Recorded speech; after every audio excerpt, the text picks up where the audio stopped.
Chapter 351. The wetland jungle during the early hours of the morning was perhaps the quietest time of the day. The activity of the birds and beasts in the forest had already dropped to the lowest level. Most of the sounds transmitted to the interior of the building had been isolated. In such an environment, even the slightest abnormality would be magnified, giving people an unusual feeling. Luo Nan's soul body remained motionless as he carefully experienced it. A dozen or so seconds later he was convinced that the chill was not an illusion. It even possessed a certain mode of operation. It was like a spiraling strand of air that traveled back and forth within the building of gear. Moreover, as the chill circulated, the fine dripping sound of the building of gear accompanied it from beginning to end. Perhaps it was because he had heard it for a long time, but he always felt that there was a subtle connection between the two. It was so subtle that it could give birth to an illusion at any time. Luo Nan's out-of-body state allowed the precision of his mental senses to climb to the highest peak. Otherwise, let alone this connection, he might not even be able to detect the hidden chill. That's right. Luo Nan liked this sort of discovery. This detail was quite in line with his research and judgment of the mysteries of gear. It was a good start for his exploration of the spirit wander. He nearly stayed here to do further research, but his brain heated up for a few seconds. In the end, he remembered the main objective of today's operation. He could only suppress his impulse and make his incorporeal soul body penetrate through the ground. He advanced toward the central control room on the 4th underground floor. The feeling of using a soul body to penetrate through walls and into the ground was very marvelous. His soul body relied on mental senses. Ordinary matter would not cause any interference, but Luo Nan was used to the senses of a human body. He could not help but have some knowledge obstructions in his mind. In his eyes, the earth and steel structure formed layer after layer of shadows. They were like thick clouds that assaulted his face. At first glance, they looked majestic, but when he collided with them, they vanished like smoke. It was to the point where he nearly lost his sense of direction. He was unable to distinguish whether he was in the sky or in the ground. This sort of feeling triggered a memory from the bottom of his heart. A week ago, a similar scene had occurred, but it was more realistic. The grayish-white clouds penetrated with a bloody glow, and they assaulted his face just like now. They presented him with an inconceivably vast world. Today, Luo Nan quietly came precisely to retrace that inconceivable experience. He had wanted to do this a long time ago. It was just that the Xia City branch kept a close eye on him during this period of time due to the mess that couldn't be cleaned up. He was practically protected 24 hours a day. He was sent to school and picked up after school. Shuelei hated that he could not leave the campus at all. When he returned home, there was a sentry shift outside in the middle of the night. Needless to say, Gear's construction had always been in the middle of construction. Every passerby's horse powder and ink covered the field. Inside and outside there were surveillance cameras. There really were eyes on all sides. They couldn't split themselves into two. They simply couldn't find an opportunity. Now that he finally had the qualifications to leave his body, he naturally came over to try it out. Up until now, the development of the situation was very much to his liking. Because he wanted to trace back, he had purposely gone to Ocean Sky Cloud City to observe from afar. And after arriving at Gear, the first place he chose was the starting point of his previous experience, the central control room located on the 4th underground floor. Luo Nan had already seen it yesterday afternoon. The central control room had been renovated, and a brand new console had been installed. The holographic projection showed that the equipment was in a standby state right now. Only 2 or 3 electronic lights flickered. Luo Nan stood before the operating console. The memories in his mind were like wave after wave of returning tides at the mouth of the sea. They surged and surged passionately, causing what was originally a short scene to be like a vast expanse of space, boundless and endless. Luo Nan was clearly a soul body, but he still instinctively took a deep breath. Come. Now is the time to witness a miracle. Luo Nan's telepathic thoughts touched the console, and he extended a force towards the inner layer to capture the feeling within his memories. The console was ice cold. The electronic lights flickered. Then, there was no more response. Luo Nan waited for a full 20 seconds before he dared to confirm that his attempt at tracing back had met with the most ruthless failure. How could this be? Luo Nan still remembered the experience of that day. He still remembered the entire process of being moved from the central control room to the tree hole 1,000 meters away. He remembered that he saw the console being blasted into ruins back then. That fellow called Tank had used this to destroy the fire safety module. He tried to reactivate it, so he used the external neuron to connect directly to the underlying system. When he connected to the energy module, a chaotic cloud suddenly flew about. Ah, that's right. The external neuron. Luo Nan's soul body circled in place 5 or 6 times, but he still found it hard to dispel his feelings of vexation. He was truly muddle-headed. The external neuron was extremely likely to be the primer, the key in the situation back then. Otherwise, wouldn't it be possible for anyone to come in and pry into the astonishing secrets of gear? His mother, who designed gear all those years ago, and the one who possessed the external neuron, used this train of thought as insurance. This was the most reasonable choice. He just wanted to open the treasure, but he forgot the key. Fine. This trip was a waste. He would look for an opportunity next time. Hold on. It was only 4:30 in the morning. There was still time. With the flying speed of his soul body, he could completely make a round trip. Luo Nan's soul body flew up with a single thought.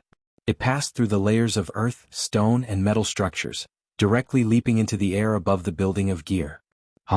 Luo Nan originally wanted to leave immediately, but he suddenly felt something as his soul body traveled through the interior of the building.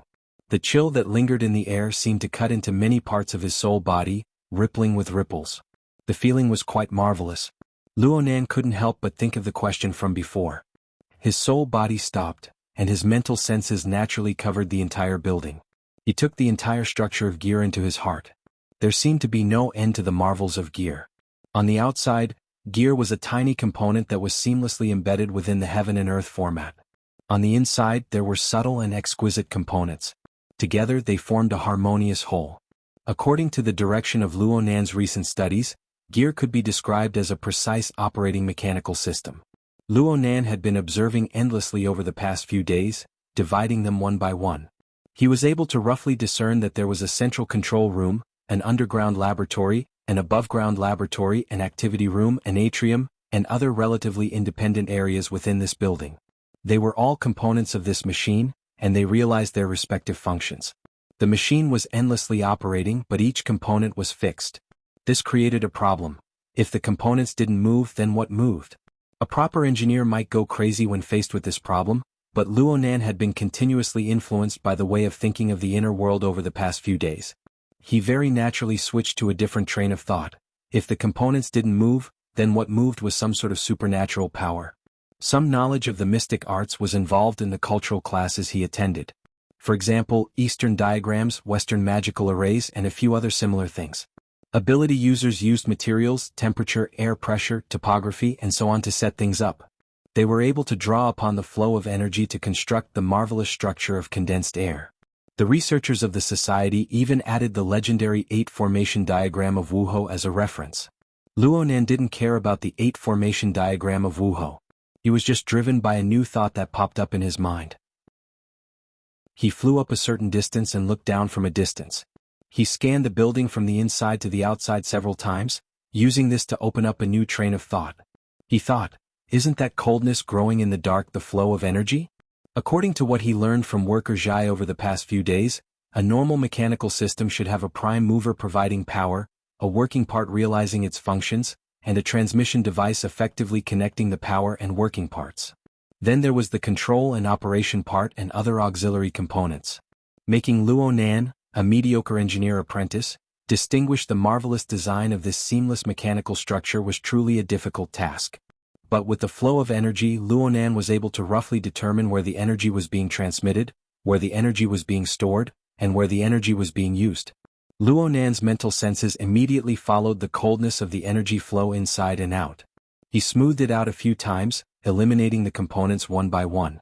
He gradually narrowed the range until he reached the westernmost side of gear. This place was an atrium with a diameter of 12 meters and a depth of 50 meters. According to Luo Nan's perception, the layers of coldness of the energy flow had different sources, but in the end they all accumulated and revolved here.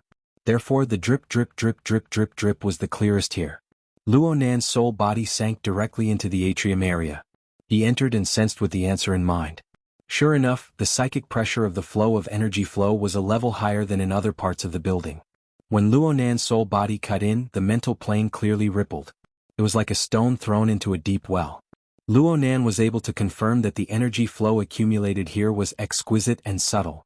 And reality told him that if it weren't for the fact that his soul was in an out-of-body state, greatly increasing the precision of his senses, he probably wouldn't have been able to capture the changes within. But what happened after the energy flow accumulated and revolved? Why did Luonan have an impression of a deep well? It was because the atrium seemed to be lacking something relative to the amount of energy that had accumulated. It lacked the order to control the energy flow. It lacked the decisive element. Was it the external neuron? Or perhaps? Luonan floated in the atrium and pondered silently for a moment. Then he suddenly gave his soul body a boost. With his current abilities, doing the relevant boost was as easy as drinking cold water. The visualization diagram of a tetrahedron, an inscribed sphere, and an inscribed sphere immediately appeared in the void, wrapping the soul body within. When this diagram manifested in the atrium, Luonan discovered that the surrounding slightly cold energy flow was stirred. The flow of energy increased in speed. It passed through and coiled inside and outside the diagram, moving step by step. With the stirring pole, the accumulated energy flow became much more orderly, and it became much more solid. Especially some scattered information. Because of this, they gathered together and gradually formed logic. There's a way. Luonan's senses toward the circulation of energy flow grew clearer and clearer. Luonan's mental senses were even painted with a smear of color. A slightly grayish glow gradually filled in. Luonan was no stranger to this. Chapter 352.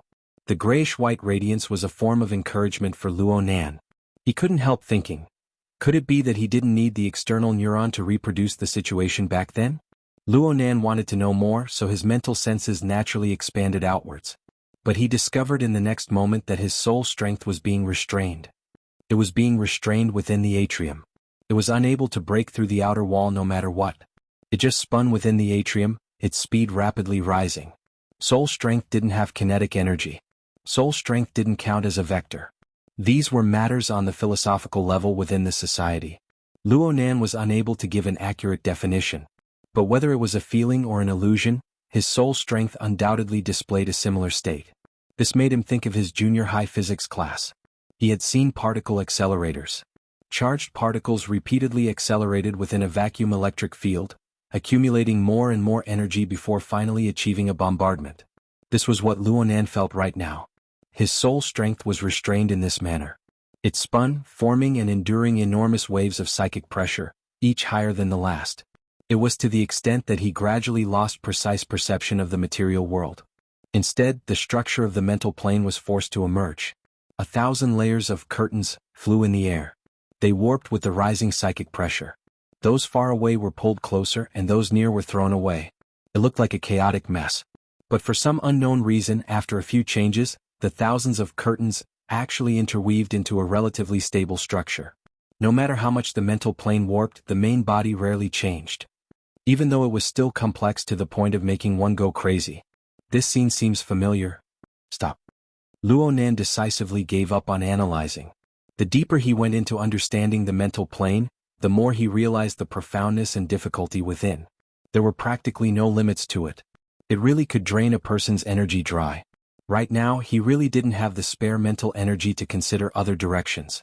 Luonan's soul strength had already been catalyzed to a certain limit after the continuous rotation of acceleration. Soon, his perception on the mental plane began to collapse. Then even his perception of rotation and pressurization were lost. The corresponding thoughts were obliterated. It was like a skyscraper with its structural framework erased. It instantly collapsed and fell apart. Luonan suddenly sunk into a field of primal chaos.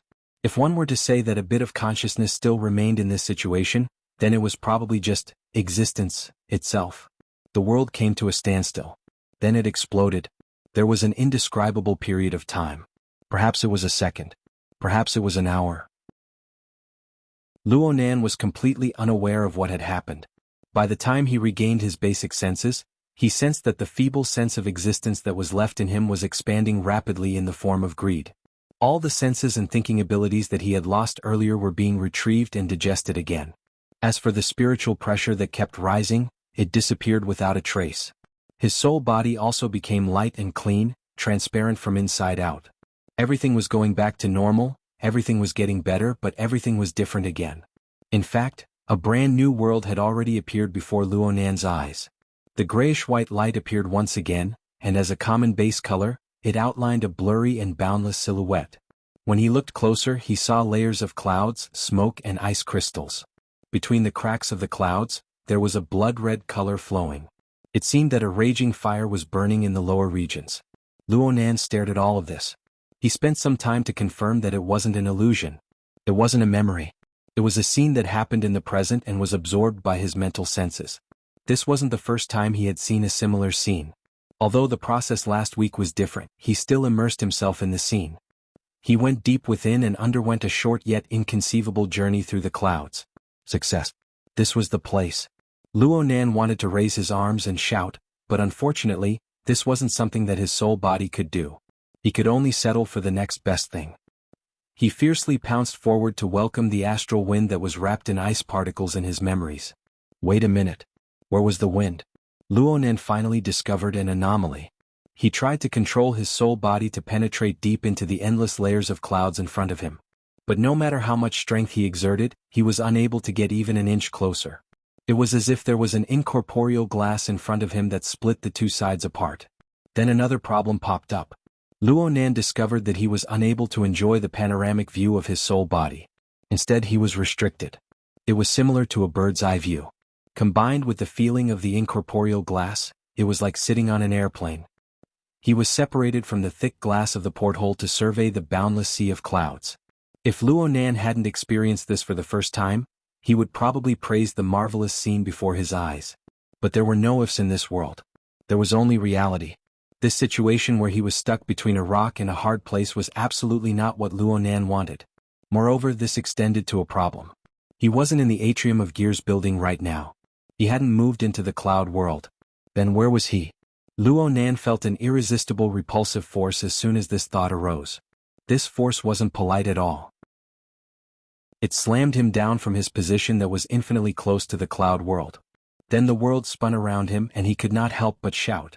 By the time he came back to his senses, the world had returned to its most ordinary appearance. He returned to the atrium of Gear's building. It's really... Mother asterisk her.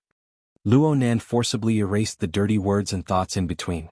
He had nothing to say when faced with his mother's masterpiece. He could only sulk with himself. He returned to the normal world and his panoramic senses returned as well.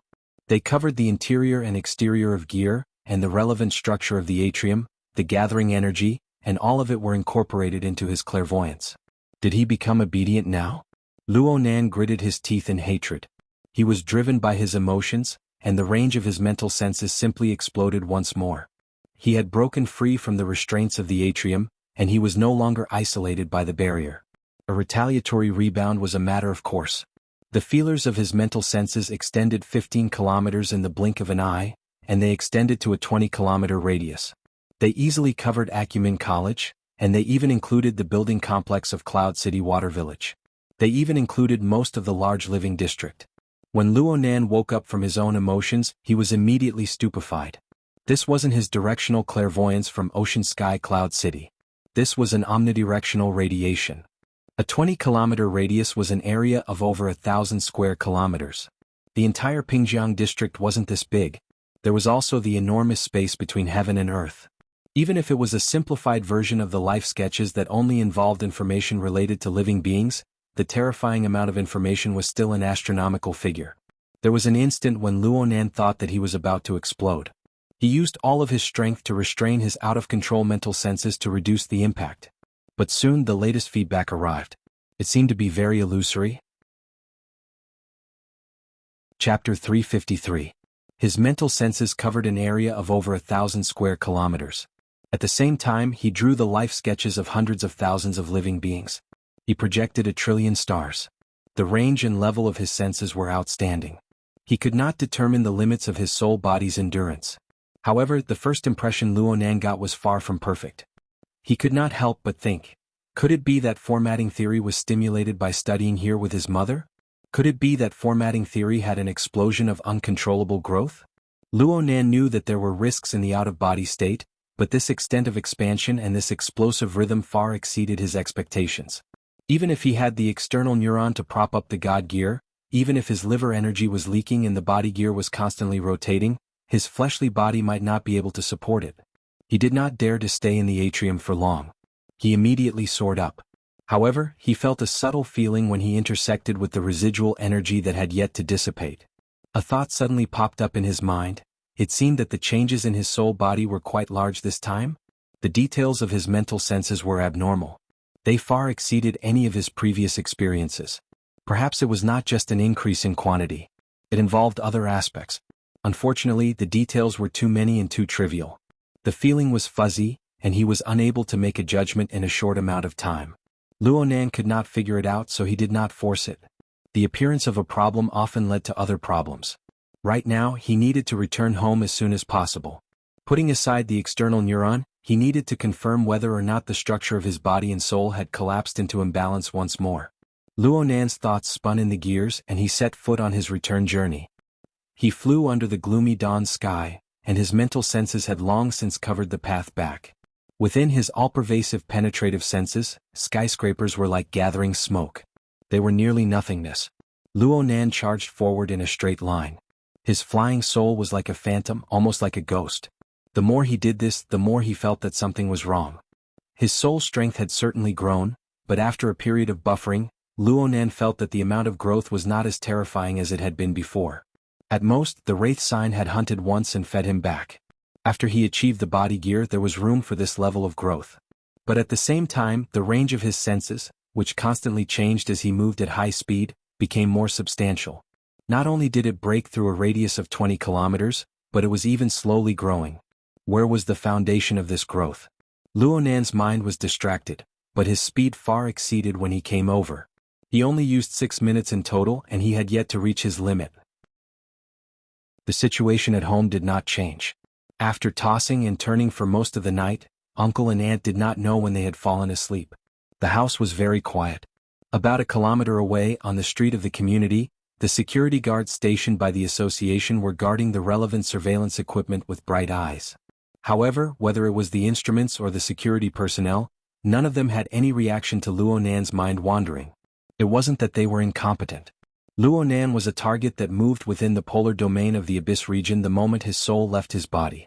Most B-rank powers would be blind even if they came. Luonan's soul body resided on the roof of his home. Below him, his peacefully sleeping body was like an enormous whirlpool. It had an instinctive attraction toward soul bodies. Luonan didn't go in right away when faced with this kind of attraction. He was a bit hesitant. If he wanted to test the growth of his soul strength, the endurance of his physical body would be a good touchstone. However, there was also a risk. If he couldn't fit it in, it wouldn't be considered a fatal crisis, but he could probably compete for the most hilarious, homeless spot in the history of the association. Bai Xinyan, who had recently been suspended from her job, might be more than happy to stuff him back into the health pod. Tiske. Luonan was dissatisfied with his own indecisiveness. He would be stabbed no matter what. He couldn't avoid it. What was he hesitating for? With a single thought, Luonan's soul body sank. His body froze, transforming into endless waves of soul strength. It rushed into the whirlpool formed by his body. It accurately locked onto the external neuron and poured into it in an orderly manner. When the external neuron was filled to the brim, it naturally overflowed, forming the image of an iceberg vast ocean. But with the external neuron as a frame, it wouldn't flood in disorder. And so, the God Gear was formed. The pressure his body endured started from zero and continued to rise. On the bed, Luonan's eyelids moved slightly. He maintained a seemingly open state as he experienced the changes in the order frame. The pressure continued to rise like the scouring of a great tide. His God Gear and body gear were like water wheels. They rumbled and spun in the stream of water. Not only did they dissolve the frontal assault, they borrowed the force to transform and nourish the blessed land. It seemed like there was no problem. Luonan had been cultivating in the eye's orifice all this time, but the upper limit of what a mere orifice could bear was far from being able to fully utilize the power of the God Gear. He could only protect his lower limit, which was to ensure that the God Gear and body gear could mesh with each other and rotate in harmony. He had a lot to fear. But today his liver energy was unblocked, and his orifice eye was clear to his internal organs. His lower limit had unconsciously increased by an enormous amount. The God Gear and body gear meshed and rotated, speeding up the circulation of his blood and energy. His consumption increased dramatically. But under the replenishment of his liver blood, it was like a charge. It nourished and grew, lasting for a long time. And once the body gear absorbed too much energy, the internal fire would grow strong, and the liver energy would naturally disperse to the fascia, the fingers, and the eye's orifice. It would accelerate their growth, recuperation, and tempering. Like this, the strength of his body seemed to increase. From this, it seemed that not only was there no problem, but his cultivation speed seemed to have increased. This was absolutely good news. Of course, the increase in his soul strength was still within a controllable range. This was even better news. Luonan finally confirmed that the uncontrollable growth of his soul body was just an illusion. But the explosive increase in the range of his mental senses was a fact. What? He simply flipped over and sat up. He picked up the notebook on the bedside table, flipped to a blank page and started writing and drawing. According to normal logic, doing the same work would achieve results several times greater than before. The entire process of doing work would naturally be more efficient, and the method of use would be improved. But the current situation was that every link of operation was exactly the same. What should be done was done. The only thing that changed was the soul body itself. But the factor of increment had already been eliminated. What remained was structure? Essence? What was the soul body? What form did the soul body exist in? Such questions far exceeded the scope of Luonan's research. Luonan had developed dozens of years of inner world research, including thousands of years of history of civilization related to religion, philosophy, and mystic arts. Yet he was unable to come up with a comprehensive explanation that was sufficient to convince everyone. Luonan could not solve it. He could only set it aside and draw closer to reality. He needed to seize the moment and make another trip to Gear to verify the use of the external neuron. The external neuron? How do I bring it? Chapter 354.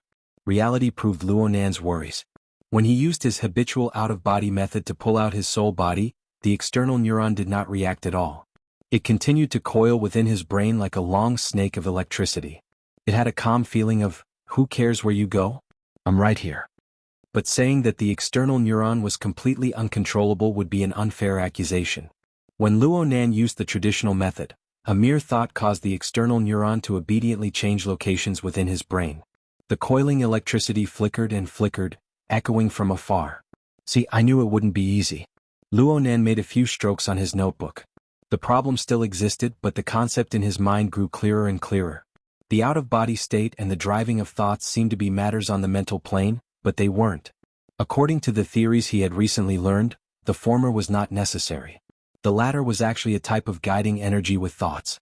He described the relationship between several elements in this way. The energy contained in the human body's functions was called vital energy. It flowed through the entire body like water. The external neuron was like a parasitic fish in the water. Luonan's thoughts were like a small pebble. His thoughts did not have the power to directly drive the external neuron, but they struck the water and created waves. They were enough to startle the fish, causing the external neuron to make changes. As for why the external neuron was able to accurately judge his thoughts, was it an intelligent judgment?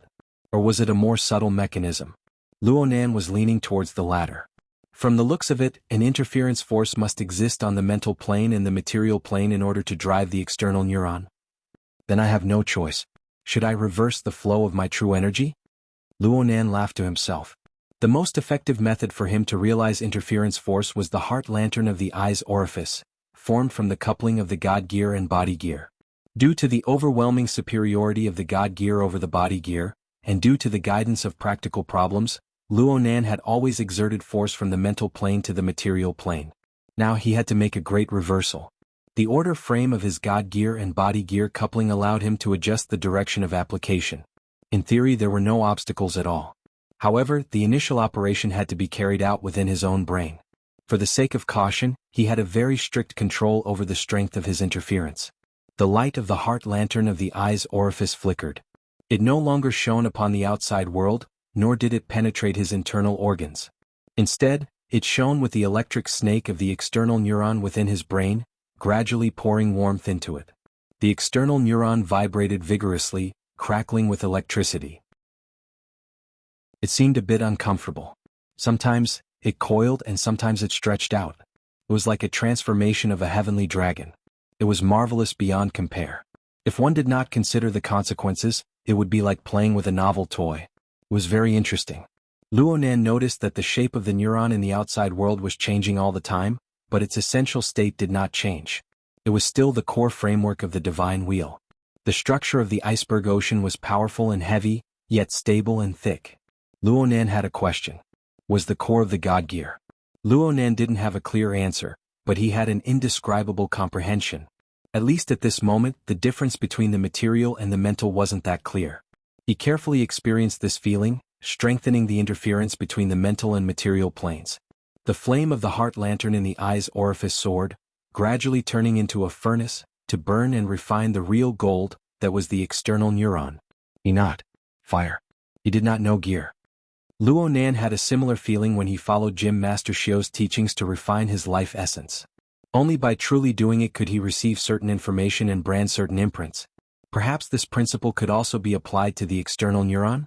In any case, Luonan was immersed in the process of smelting true gold. He completely forgot about the passage of time. Then, the Hexa-ear began to push information, vibrating his eardrums and sending a clear notification. A brand new day had begun. Right now it was 4:55 in the morning. According to Luonan's daily routine, it was already time for morning exercises from now on. We're done for. Luonan suddenly woke up with a start. He smacked his head with his notebook. How come it's already this late? Why don't I burn it a little longer? Luonan suppressed the thought just as it arose. It was already time for the morning class. Gym Master Xiu had always strictly warned against disrupting the rhythm of the class due to a moment of rashness. He couldn't push it back either. Recently, he had been working and resting strictly according to the plan. The association's security measures were also based on this. Sudden changes would cause trouble for many people. Needless to say, his plan to explore gear a second time came to a premature end. Luonan couldn't help but feel depressed.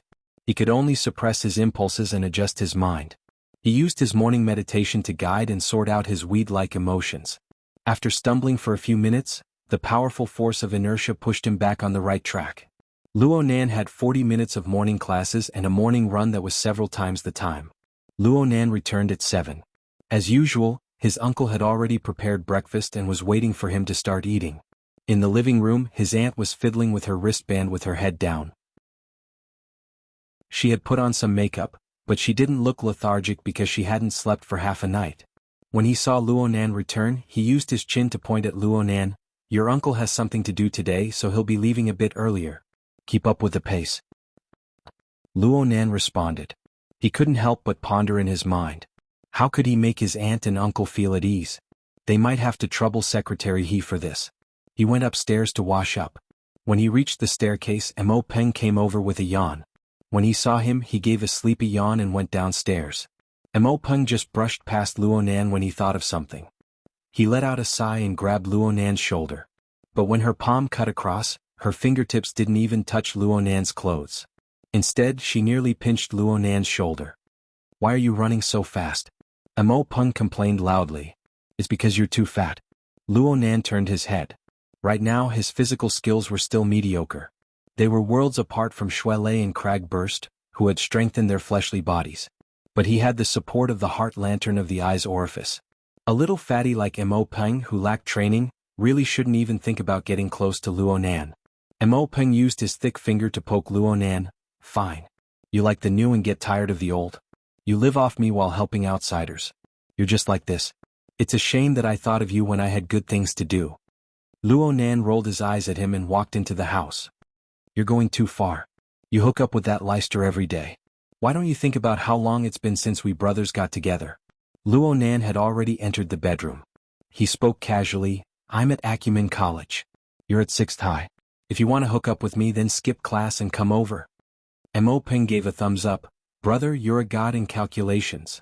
Luonan finally looked him straight in the eye. You? Skip class? Quiet. Quiet.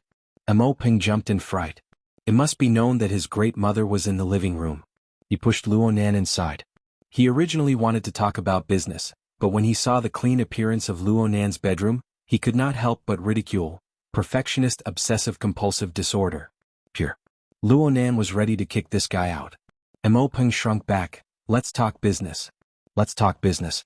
Have you received the compensation from Frost River Reality yet? It was last time in the city center. That mess happened. After that, they gave every customer who was present a member promotion compensation. Those who aren't members have membership. Those who were originally members have all been promoted by 1 level.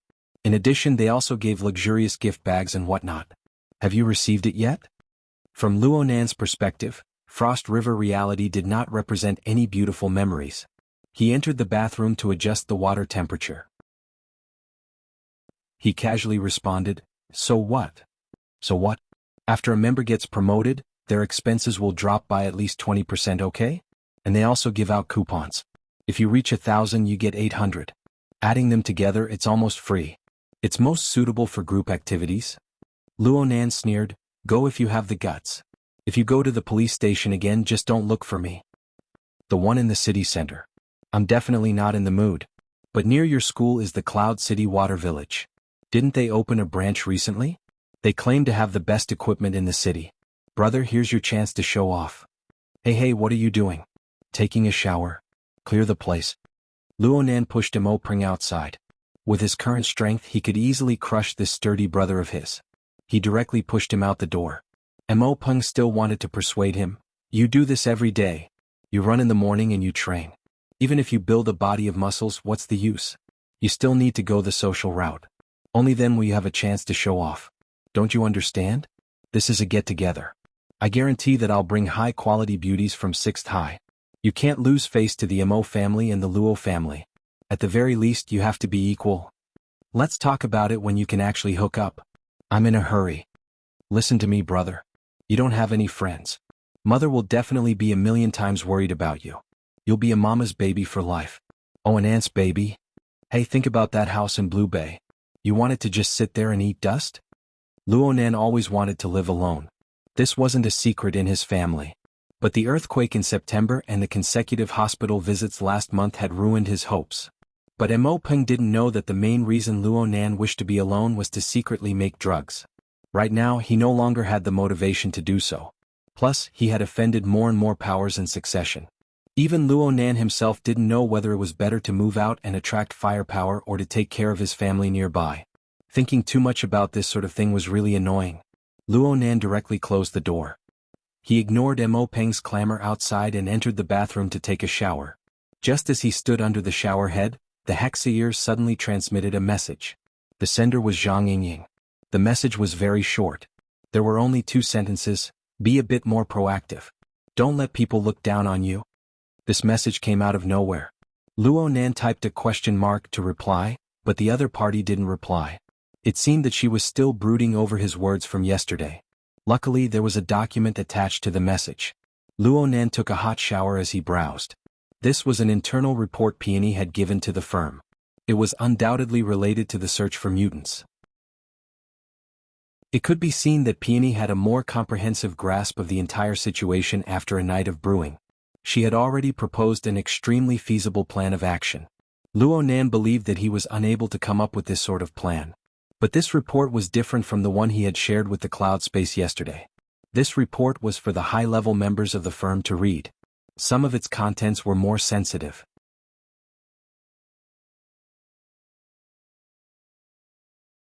Luo Nan first shrank back. He half closed his eyes and looked again at Peony's evaluation in the internal report. Crow's professional level is unknown, and his initial judgment is that he's introverted. He's not good at communication and lacks initiative. It might be more appropriate to classify him as a support. There might be room for negotiation in future collaborations. This was his partner. The official operation hadn't even started yet, but she was already trying to seize power. What was even worse was that she was trying to bargain. Luo Nan admired Peony's eyesight and judgment, but this attitude inevitably made him feel uncomfortable. It also made him doubt Peony's structure. One had to know that this outsourcing was actually a compensation from Her Majesty the Martial Empress. No matter what, she would not discount it. Peony's words instead proved that her position in the firm was relatively ordinary. She hadn't felt the boss's pulse. Wait a minute, this isn't like Peony's style. Luo Nan picked at her words and suddenly realized something. The so-called bargaining might not be to cut off the amount of money for the outsourcing. Instead, it was to settle down on future solicitations. If this was the case, then it was quite brilliant. At the very least, she could understand part of Her Majesty the Martial Empress's intentions. Luo Nan still had to ask He Yuan before he obtained an answer. Luo Nan felt mentally exhausted to be on the same team as this kind of person and to seize the upper hand. Mo Haihang took the initiative to talk to him at this time. "I have a general idea of what you're thinking. You feel that you need to have a goal or a paradigm when doing things. If you really don't know what to do, then learn from me. I feel that we are quite similar. See if we're suited to each other. Luo Nan immediately teared up. I was waiting for you to say this. I have a motto. Take a look. Mo Haihang sent him a message. It was very short, only 8 words. Those who set up don't set up. Those who cross over don't do. Luo Nan was stunned. He had read the classics as a child, and he had recently followed Gym Master Xiao to learn classical martial arts. He had crammed in some relevant knowledge, and he recognized these words from the sacred text of Taoism. These 2 lines said that if one stands on tiptoe for the sake of looking into the distance, one will not be able to stand steadily. If one takes large strides for the sake of speed, one will not be able to walk very far. After these 2 lines there was another line, those who see themselves do not understand. Those who are self-righteous do not reveal themselves. Those who cut themselves down have no merit. Those who are self-conceited do not grow. And so on and so forth. The general meaning was that one cannot rely on frivolous and impetuous behavior. The deeper meaning was that one must retreat in order to advance. Well, this was indeed a style of doing things. It was quite compatible with his uncle's usual low-key words and actions. But the current situation was not like this. Mo Haihang did not know that Luo Nan was entangled in his heart. He asked, "Do you understand?" "I understand." "Yes. Uncle, is there anything else?" "There is. For example, good deeds leave no trace. Good words leave no flaw." "I know." "Then there's also, to know the male, to guard the female, to be the stream of the world. To know the white, to guard the black, to be the style of the world. To be the style of the world, to be eternally virtuous, to return to the limitless. Simplicity is a tool. The sage uses it as a commander. Therefore the great system cannot be cut." Luo Nan was scared. He simply memorized the entire passage in one breath. There were at least 80 similar sentences in the book of Taoism, if not 100. But this was really not what he needed. Mo Haihang laughed loudly. "You clearly know what you want to do. Why do you need to ask me?" Luo Nan knew that he had been played. He was left speechless for a time. Actually, he wasn't interested in any kind of method. He didn't need to suppress others. If he had a choice, he would quietly stay in a corner and refine his external neuron. He would carefully experience this process and see what kind of result he would obtain in the end. However, he needed to do some things in order to obtain this peace. This entanglement was not something that could be explained to outsiders. Mo Haihang used his finger to draw circles on his temple. "Let me guess what you're thinking about. You want to do something but you don't know if you can do it. So you want to find a successful paradigm like a set of formulas.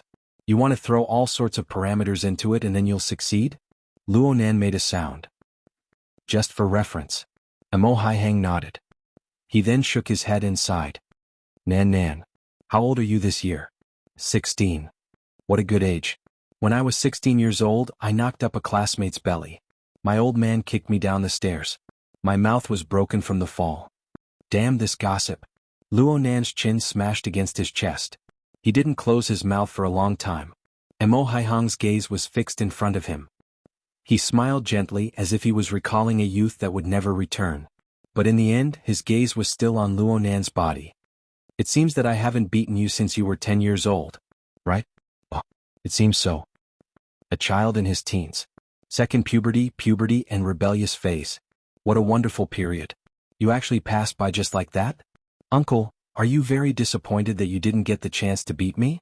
While Luo Nan was secretly ridiculing, new words poured into Luo Nan's ears. "Tell me, should I praise you for being mature for your age? Or should I worry that there are problems with your physical and mental development?" Luo Nan raised his head in surprise. He met Mo Haihang's clear and cold gaze. He realized the serious attitude within. Humans have never been perfect creatures. The evolutionary history of this species is a history of trial and error.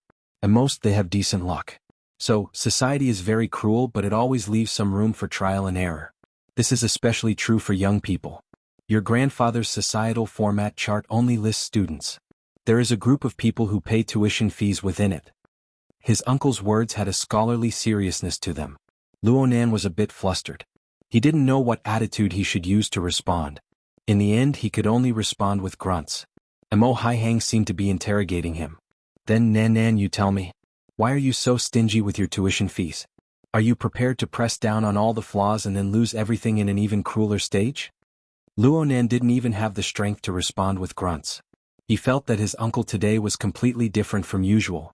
Perhaps last night's matter made his uncle think a bit more. Was his uncle probing his attitude right now? Luonan really wanted to say that it was a misunderstanding. There wasn't some inexplicable organization looking for him.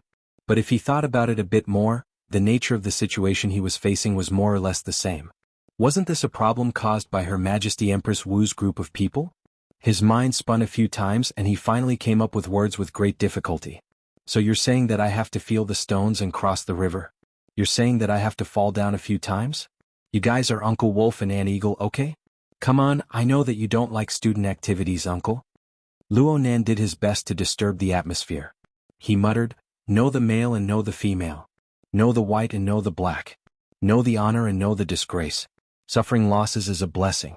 I know how to carry, okay. Mo Haiheng looked at him calmly. In the end, he washed away all of his solemn and cold aura. He returned to his normal state and smiled. I hope so. All right. You need to keep your mouth shut about the matter I just told you. You don't really want me to beat you up, right? Luonan blinked. If you don't say it, then I need to have the courage to pay the tuition fees. What? Mo Haiheng really did slap Luonan's ear. Of course he didn't use any strength. Even if he did, he wouldn't be able to slap Luonan, who had the heart lantern of the eye's orifice. The interior of the car became lively. The autopilot system displayed its proper function.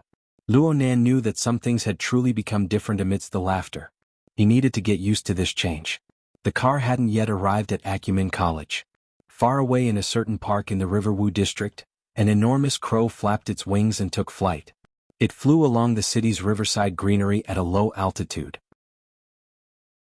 The rubber band tied to the crow's leg vibrated slightly, transmitting real-time information to the crow.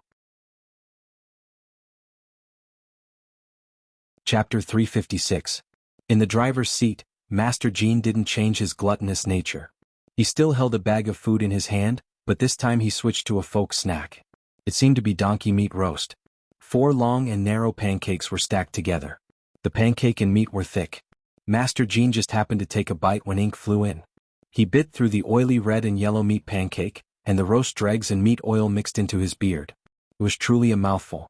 Luonan's senses were quite complicated when he saw this scene. He didn't know if he should be full or hungry. In contrast to Master Jean, Peony maintained absolute silence in the seat behind him. She held a book in her hands and was reading. It was a physical book that was rarely seen nowadays. It was a thin booklet. The printing was extremely exquisite, but it looked like it was frequently flipped through. The pages were curled up and looked old. Luonan sensed the book in passing. The words Mystic Dermic Lotus Scripture were written on the cover. He remembered that it was a Buddhist scripture. This was becoming more and more rare. Peony didn't have too much of a casual and charming attitude when she was reading. She sat upright, and her long and slender fingers lightly pinched the pages of the book.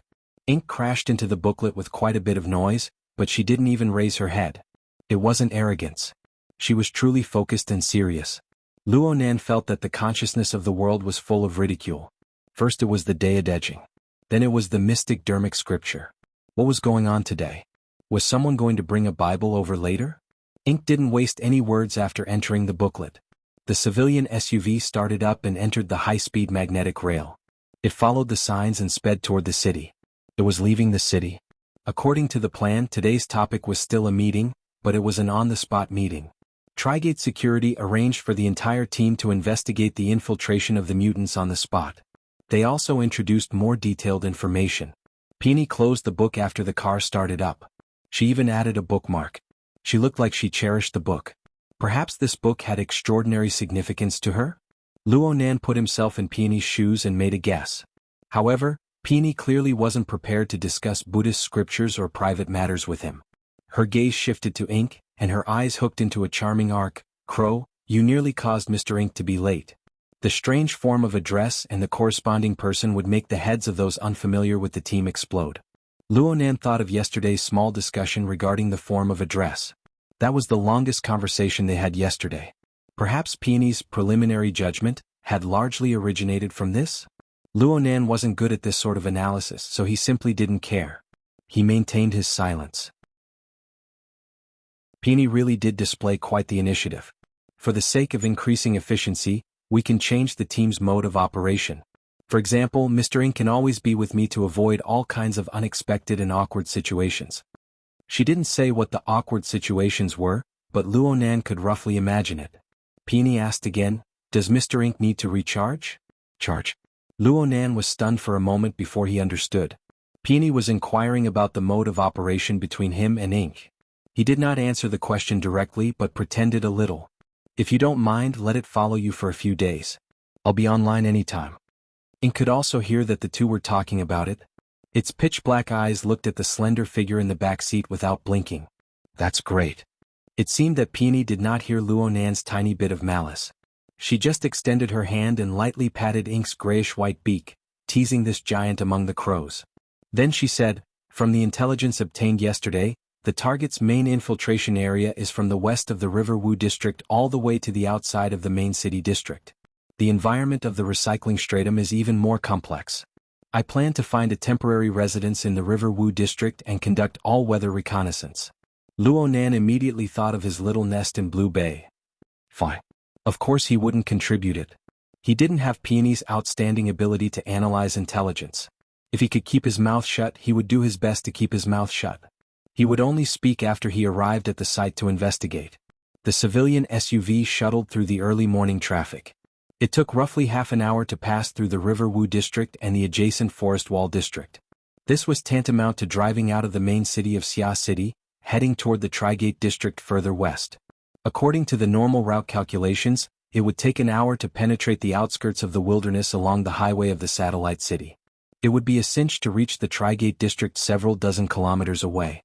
However, the actual situation was much more complex. It was impossible for the mutants that had infiltrated Xia City to advance along the highway. On the contrary, according to their instincts to seek good fortune and avoid calamity, it was more reasonable to detour around the heavily guarded main road of traffic. Not long after leaving the main city district, the civilian SUV left the main road. Its four wheels touched the ground and it began its bumpy journey. Luo Nan had never seen such a bad road in his life. It was as if they had just passed through an air raid. There were craters everywhere.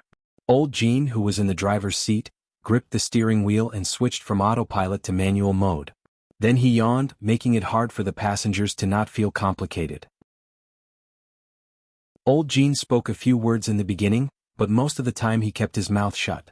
He just filled his stomach in different ways. He was neither hot nor cold.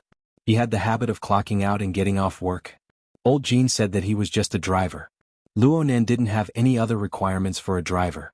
He was just curious as to what the government of Xia City did for a living. This was a proper living area.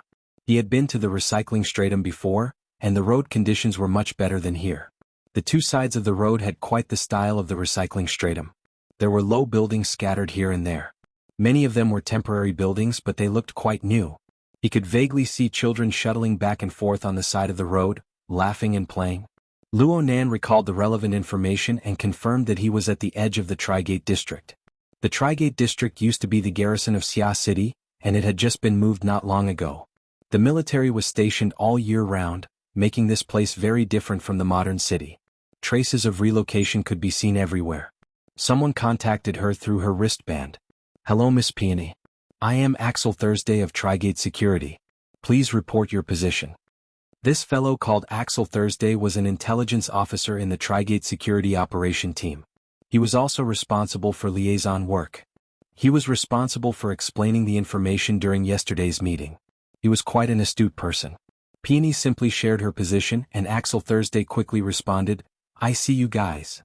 A large container transport vehicle parked on the side of the road lit up its lights as soon as Axel Thursday finished speaking. The pitch-black body of the vehicle started up, indicating for Luo Nan and the others to follow. The civilian SUVs were quite suitable for the surrounding environment. As for the Trigate Security military and police transport vehicle, it was indeed convenient to transport equipment and personnel, but it was quite eye-catching here. The vehicle stopped by the side of the road, attracting the gazes of many people. After it started up, there were even children driving skateboards, small cars and the like. They tailed along the way. It was quite lively, but it was also quite comical. The group of people passed through the inhabited area under this strange atmosphere and drove to a relatively spacious area.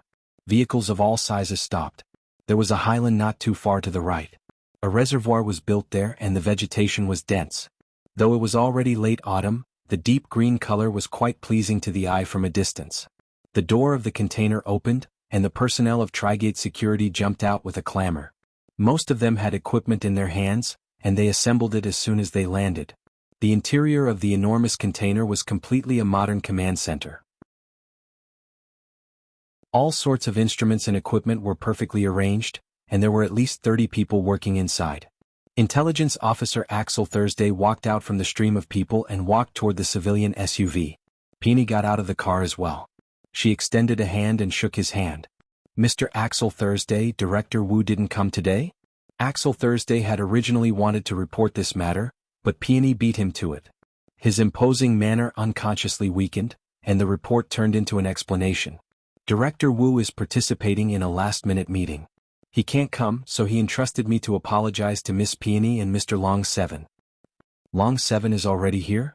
Mr. Long 7 came a bit early. He said he was going to take a look at the reservoir." "Oh yeah." Peony gazed into the distance, a faint smile on her face. She was dressed more or less the same as yesterday. She was dressed in a slim-fitting hunting attire, which suited her tall and slender figure the best. But this time she didn't tie her hair into a ponytail.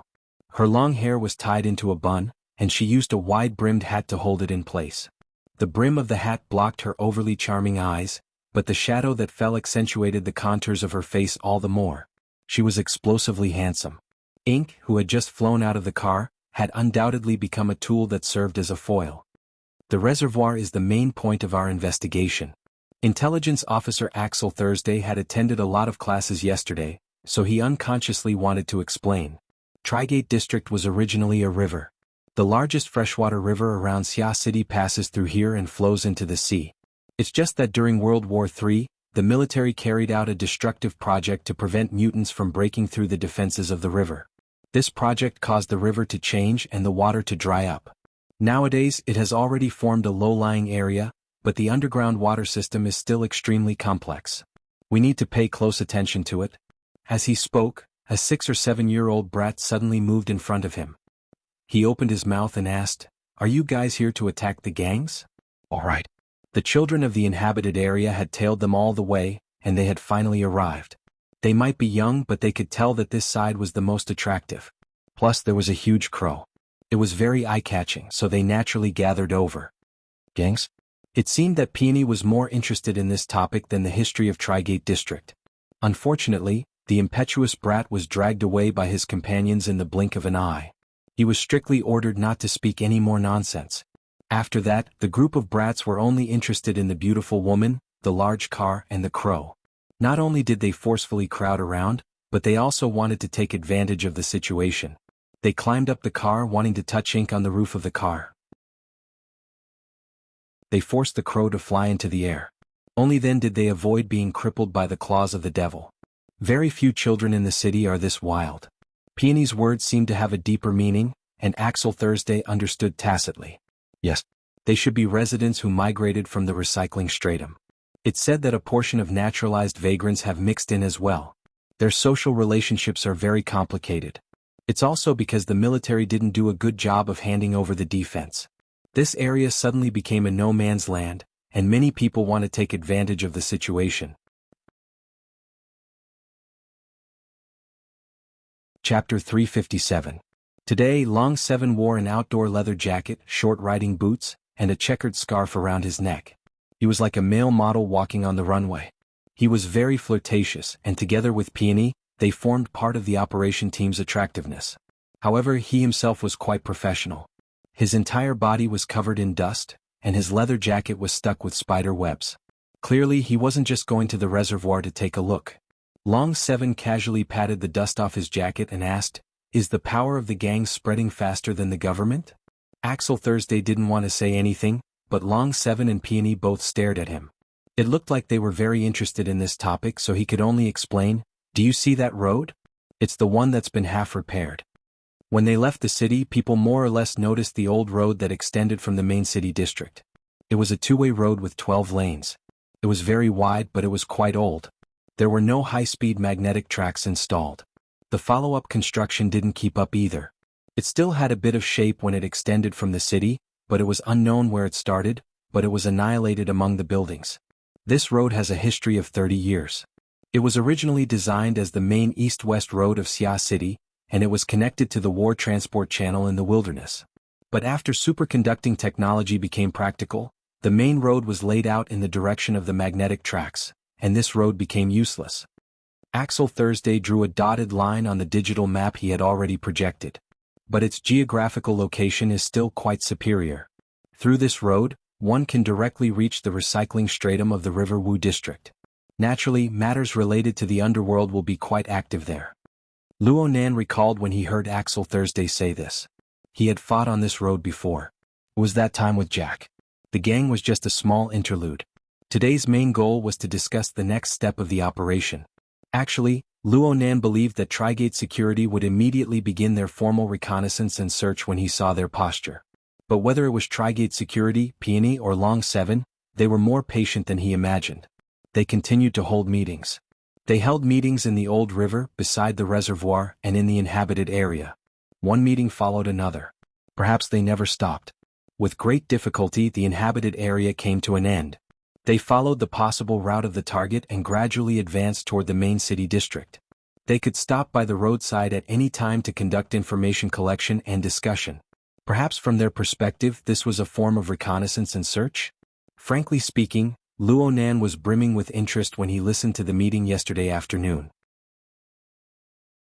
He was cautious and conscientious in the morning. But at noon his patience began to plummet. At the end of the day he was already used to using supernatural abilities to solve problems efficiently and directly. He kept a respectful distance from mathematical problems like models and probabilities. Yes, He Yuan had mentioned this tendency in her lectures. It was called extraordinary logic. This tendency was very common in the inner world. He just didn't expect that a rookie like him who had just joined would unconsciously be assimilated. When he looked at Peony and Seven Dragons again, he couldn't help but admire them. Of these two, one was an elite of the hidden indigo firm and the other was a burner.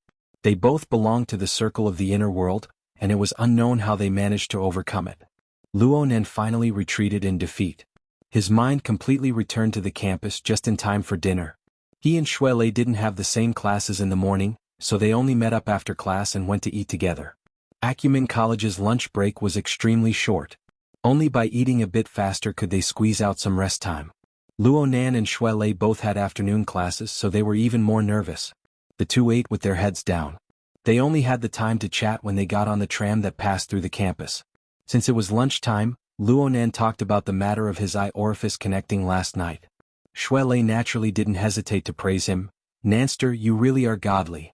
You've already reached a higher level in the internal refinement technique. Shuelei was a bit emotional. Back then I was just trying to make a living horse out of a dead horse. I wanted you to learn breathing techniques to reduce the pain. Who would have thought that you would advance by leaps and bounds like this?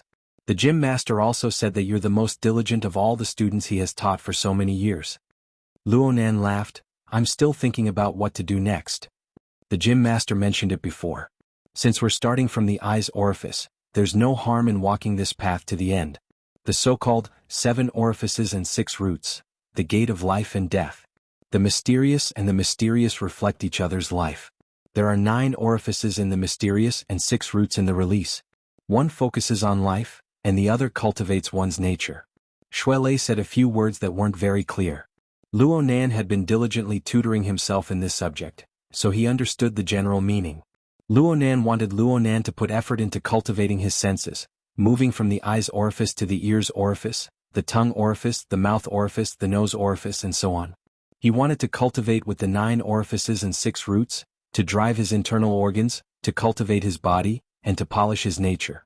The gym master did mention it, but he only mentioned a few simple words. The specific steps and train of thought still require the gym master to personally write them out. Do you want to go tonight? Of course I want to go. I'll let the gym master evaluate me so that I don't make a mistake.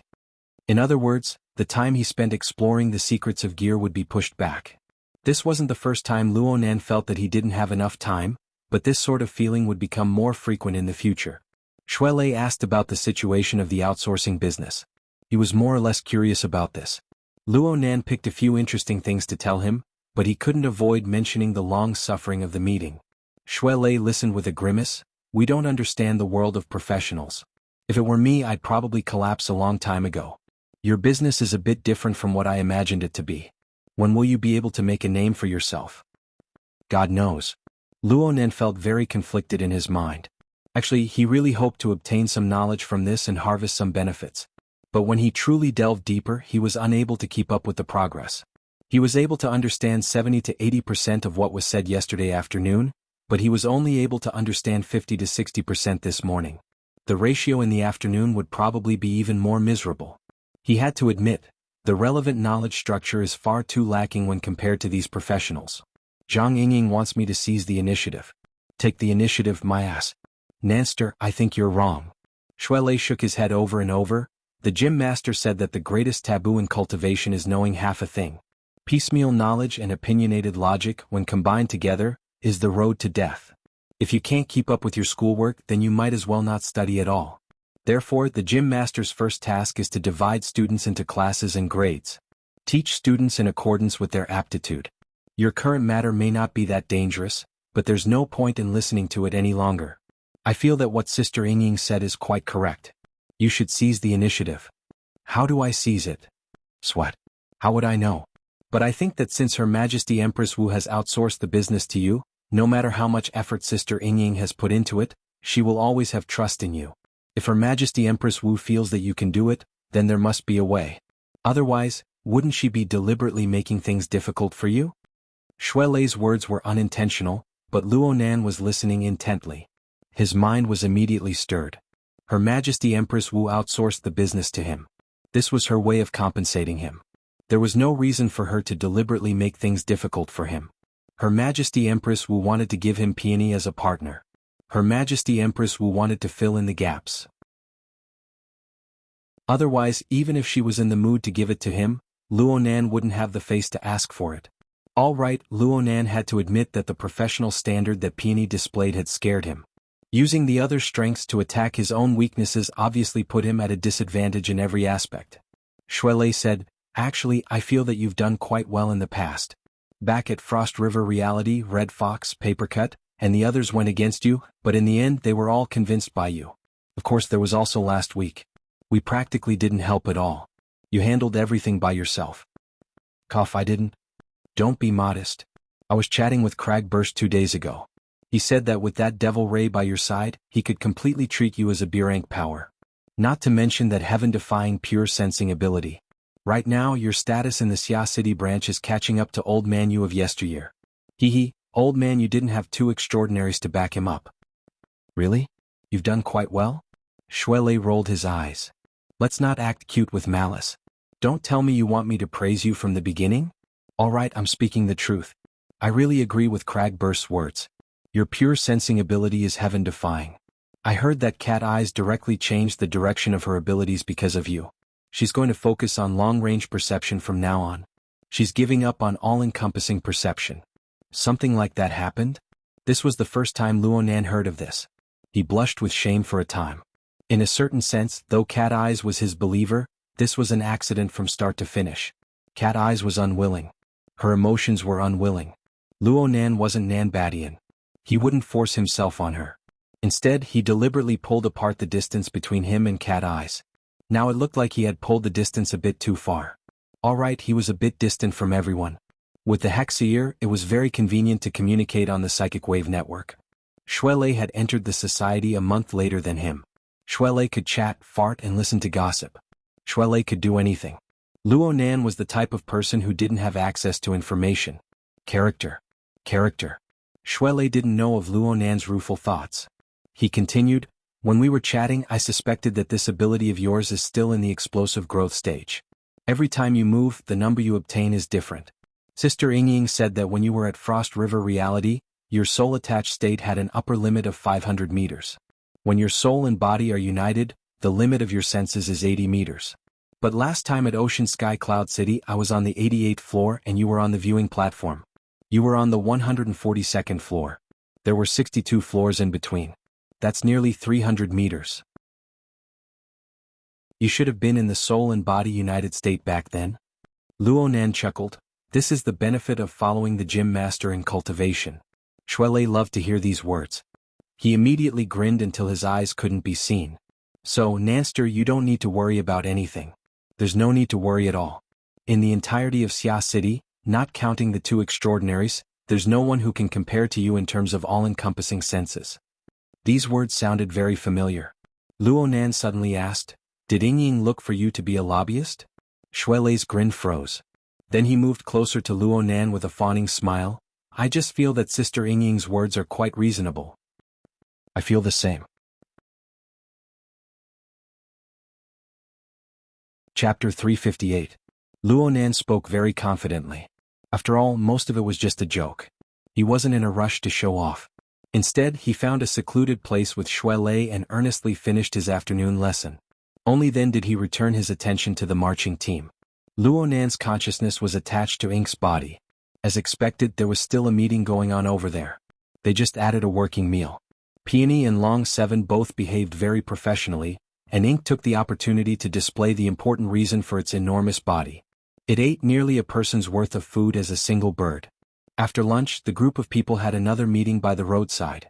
Ink was on the roof of the civilian SUV. The luggage rack was just right for its thick toes to grasp, so it stood steadily. It was just that his head was drooping, and he had already entered a half-asleep state. 4 birds, staying quiet for a long period of time, coupled with the effects of digestion, consumed considerable physical strength and energy. It more or less went against nature. Therefore, when Luo Nan's telepathic thoughts cut in, Ink quivered and cried out twice. It flapped its wings and flew without hesitation. In the blink of an eye, it flew under the radiant sun. Under the sunlight, Ink's black feathers were cool and refreshing. They trembled in the wind, suffused with a deep blue luster. It was actually a bit dazzling. The black shadow and the blazing sun fused together in a strange harmony, causing Intelligence Officer Axel though to click his tongue in wonder. Of course, he couldn't help but suspect that it was a bit funny. This crow is vigorous and mighty. It understands human nature. Can be called a divine steed. His voice fell and Ink flapped its wings. It turned in a different direction and flew far away. Soon it disappeared without a trace. Axel though grunted. He covered his eyes with his hand and looked at the sky. What's wrong? Peony didn't even raise her head. Don't mind it. Ink circled in the sky for a moment before finding its target. It slightly adjusted its direction, and soon it arrived above the old road that cut through the city. It flew along the road. Although he said he wanted to take the initiative, he didn't immediately give orders to the operations team. Luo Nan couldn't use methods as heavy as shame in a short time. His many years of experimental experience had forced him to develop a cautious personality. As long as his brain wasn't overheated, he didn't mind collecting a bit more data and information to use in his judgment. The operations team was doing similar things. Unfortunately, their fields were too different from Luo Nan's expertise. They couldn't be used by him. It was also thanks to Zhang Yingying's persuasion that he came to his senses in time. Otherwise, it would only be a waste of time if he kept following behind the operation team. Of course, the first thing Luo Nan needed to do before everything began was to test the upper and lower limits of Ink's abilities, especially the range of his perception. This was the fellow that made a living. He could not afford to make any mistakes. According to Luo Nan's experience, the sensing radius of the out-of-body state, the unity of body and soul, and the fulcrum of the believer were different by an order of magnitude. In other words, under the premise that his out-of-body senses could reach up to 20 kilometers, the limit of a normal fusion of spirit and body was 2 kilometers. For a believer like Ink, it should be around 200 meters. If he deliberately strengthened it, it would increase even further. However, based on past experience, Ink's brain capacity was probably not enough to process information that was too complicated. Packet loss and frame drop were very normal things, and it still needed some time to adjust. Truth be told, this was work that should have been done a few days ago. It was just that Luo Nan had too many things on hand, so he kept forgetting about it. He pushed it back until now. Let's test the upper limit first. The situation was a bit unexpected when Luo Nan actually did it. Where was the packet loss? It was as if a high-speed magnetic track had opened up between Luo Nan's main body and Ink. The relevant information did not need to be transferred at all. No, it seemed like there was no transmission process. The distance in space was warped for some reason. This feeling was strange and familiar. Luo Nan spent a bit of time to recall. He finally remembered with great difficulty that he had used the life sketches to draw the Star River and Frost River reality. He seemed to have used this method to pull the Wraith sign over. The Wraith sign evolved into a coliseum and fought with the human-faced arachnid raised by the Order of Justice. After all, the Wraith sign was a Darksider species. It was an existence that belonged to the mental plane. It made sense for it to be summoned.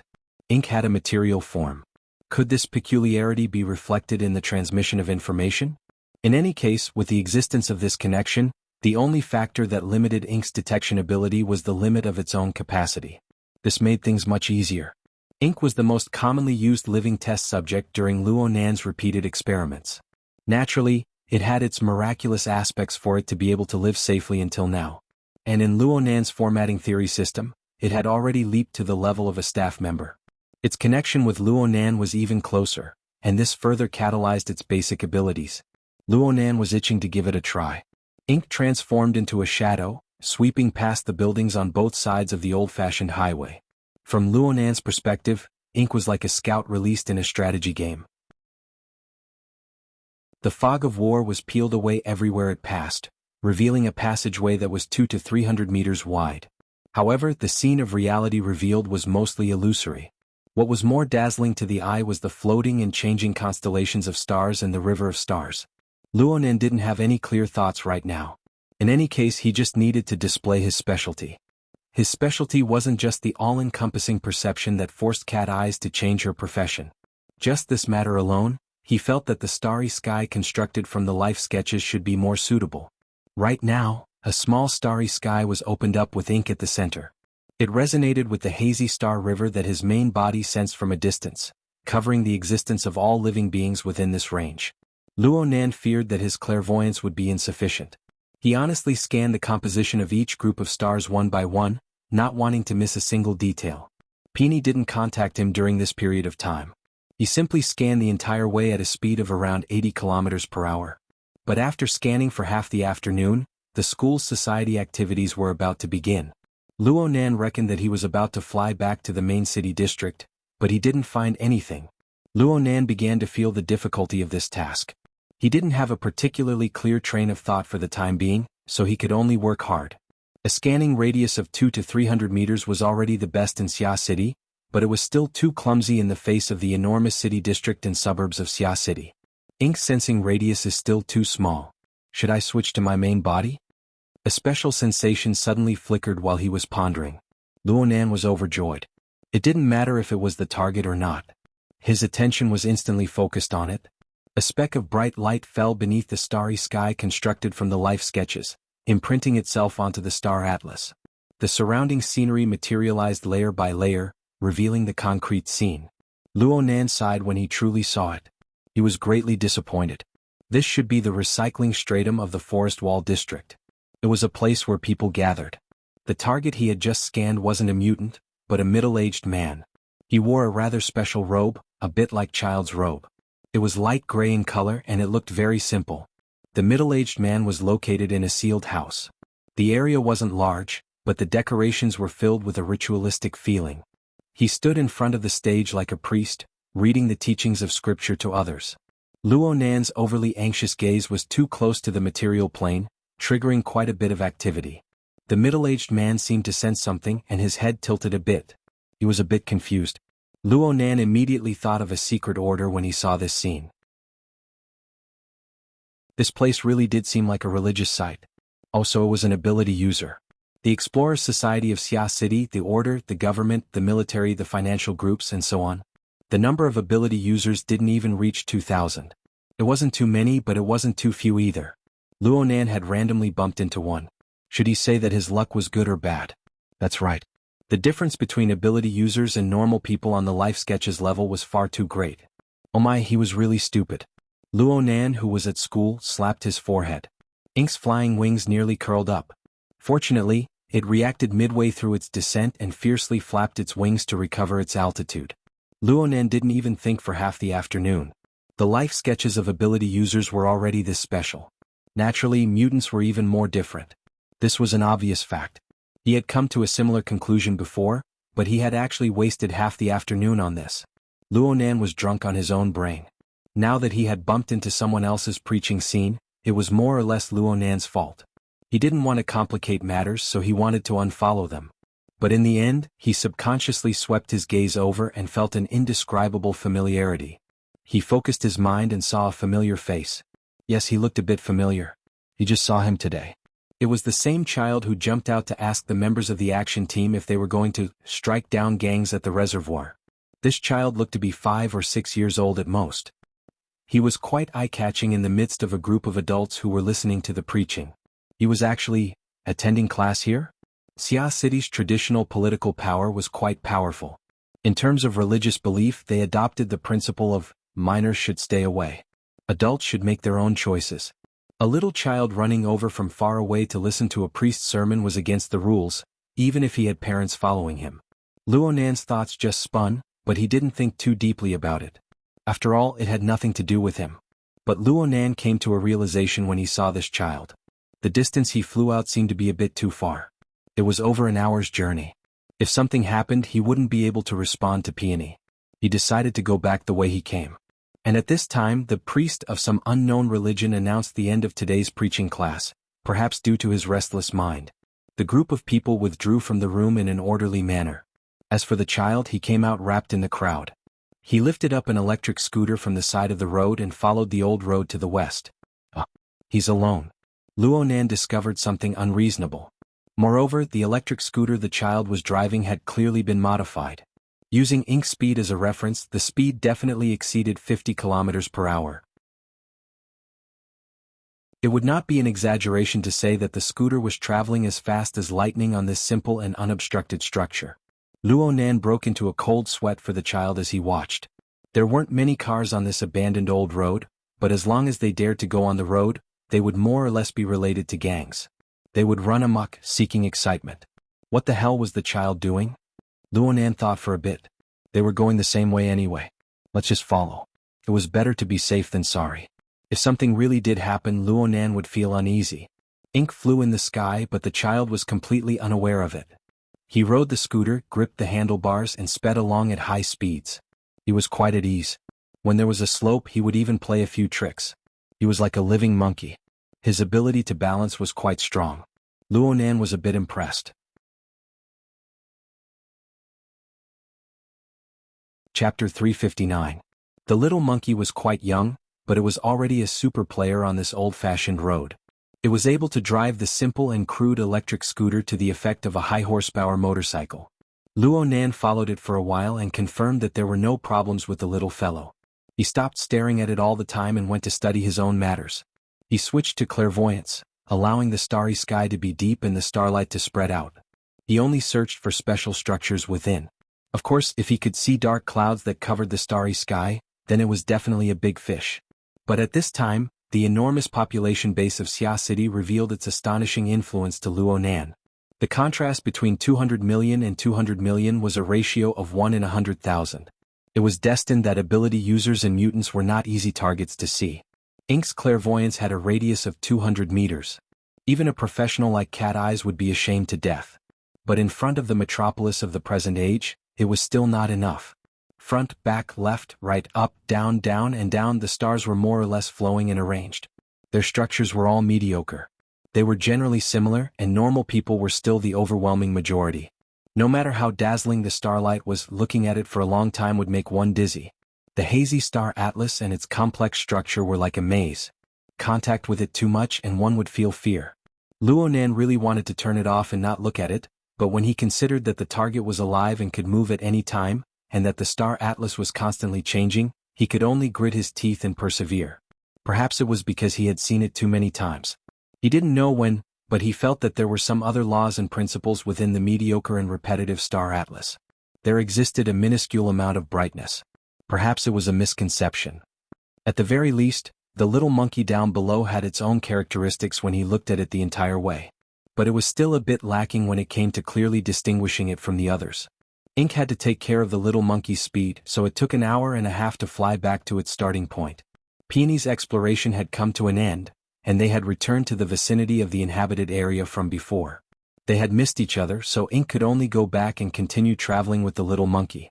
Fortunately, this kind of good deed that was hard to come by in return soon ended. The little monkey bumped into his companions in an open space outside the inhabited area, and they immediately joined in the playing army. Ink hovered in the air, taking in the situation below. Behind them, Luonan felt a bit emotional. It was hard to tell the ages of these kids, but they were at least 5 or 6 years old. A few adults who were watching the excitement from the side of the road were flustered by the children's shouts. But most of them were still baffled. Earthquake? They didn't feel anything. Of course they didn't feel anything. This was because Luonan had used ink to release an attack on the mental plane. It was only targeted at the group of kids. The magnitude of the attack was actually very slight. It wouldn't hurt anyone. It was just that their reactions were slow and their minds were dazed. Ink flew high into the sky, leaving behind a pile of chicken feathers.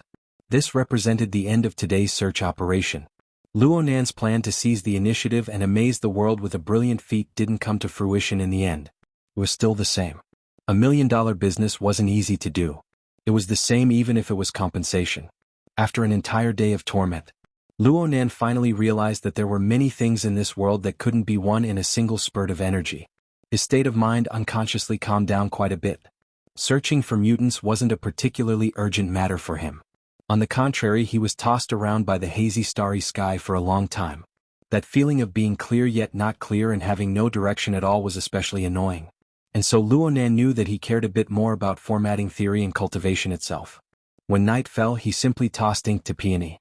He didn't have the leisure to go prying on people's privacy for the time being. Instead, he went with Shuelei to Divine Yu Gym in Basan Building. It was said that Gym Master Xiao would be moving in a few days. Luonan believed that the gym was deserted, but he never expected to see the brightly lit front courtyard when he entered. There were many figures.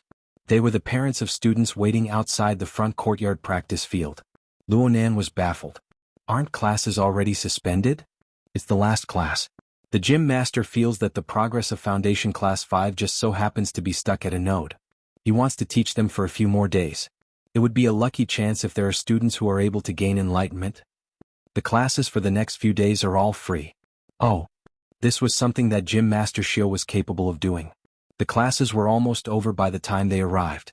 They followed Shuelei's instructions and directly entered the practice field. They saw Gym Master Xiao. Luonan simply stood stupefied at the entrance. Chapter 360.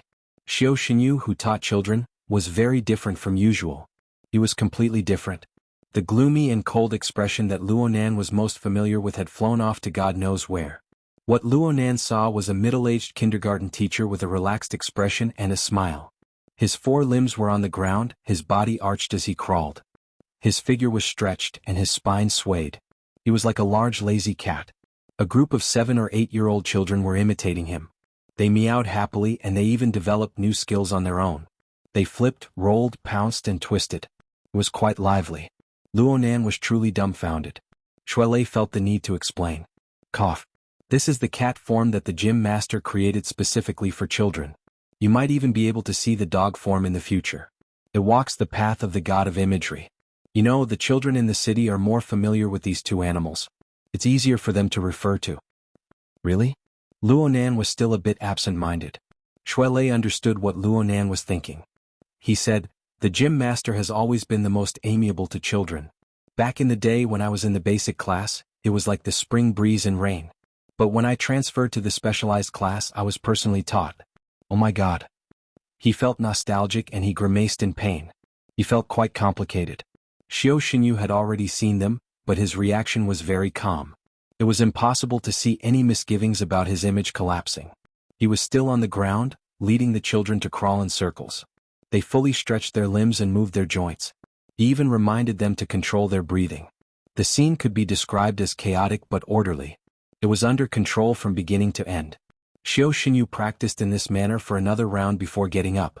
He signaled for Luonan and Shuelei to come over. The children were still dominating the field, playing crazily, practicing. Luonan and Shuelei carefully circled around the group of overly energetic little fellows and stood next to Xiao Xinyu. Gym Master Xiao's expression had indeed returned to its usual calm state. It was as if the lazy, relaxed and carefree expression from before were all an illusion. Luonan wasn't stupid enough to take the initiative to mention it. He just obediently reported his recent cultivation progress. Xiao Xinyu asked a few details, confirming that Luonan's progress was real and effective. He didn't look surprised, just nodding. In the end he said, "You've finished cultivating in the eye's orifice. Your progress is fast and your foundation is solid. You should have talent. Continue cultivating along the path of the 9 orifices and 6 roots. There's no need to stick to the order. Try everything." Try everything? You'll only know if you've tried it yourself. Xiao Xinyu didn't think there was much to say, so he brushed it aside and changed the topic to what he thought was more important. Start from the 6 roots and 9 orifices and sense the surroundings. Worldly thoughts are like a tide, which is very dangerous for cultivators. Therefore, true knowledge and clear vision is especially important. Knowing oneself is true, knowing others is clear. Knowing others and knowing oneself cannot be biased. Actually, Luonan did not quite understand, but when he heard Xiao Xinyu talk about understanding people, he could not help but think of the events that had tormented him for the entire afternoon. He could not help but ask, the people of the world seem to be thousands and thousands of different, but when it comes to the level of life, the myriad streams return to the origin. The differences are extremely small, and there are many things that seem right, yet are actually wrong. How in the world should we distinguish them? Xiao Xinyu glanced at him and gently nodded in approval. When Luonan described his extraordinary cultivation progress just now, it was nothing more than this. We cultivators know ourselves and know others. We should start from 3 places: the root receptacle, the root nature, and the root trigger. These 3 things, whether it is teaching others or self-cultivation, must be seen clearly. Root receptacle, root nature, and root trigger? Luonan had a stupefied expression. This is the language of the Shurjia. It has been borrowed, but it has been slightly mutated. The so-called root is the root of growth. According to your words, it is the basic order frame of a person. Xiao Xinyu had spoken to this point, and Luonan understood. As for the differences between the 3, the one that can hold objects is the tool. It is the quantity that can hold. The one that creates good and evil is the nature. It is the discrimination of direction. The one that moves appropriately is the trigger. It is the fate of receiving the law. Simply speaking, one must look at one's aptitude when looking at the future of cultivation. This is divided into talent, temperament, and destiny. Only by understanding all of these elements can one choose the most suitable technique for a person. Only then can one choose the most suitable person for a technique. Luonan felt that Xiao Xinyu was not only teaching him how to cultivate, but he was also expounding on the teachings themselves. As a teacher, these were undoubtedly words that came from the bottom of Luonan's heart. It wasn't just Luonan. Even Shui Lei pricked up his ears to listen carefully. There is an ancient saying that the path transforms the virtuous and the foolish. Let's not talk about the controversial points. Schools have different doctrines and there are many differences in the disciples they accept.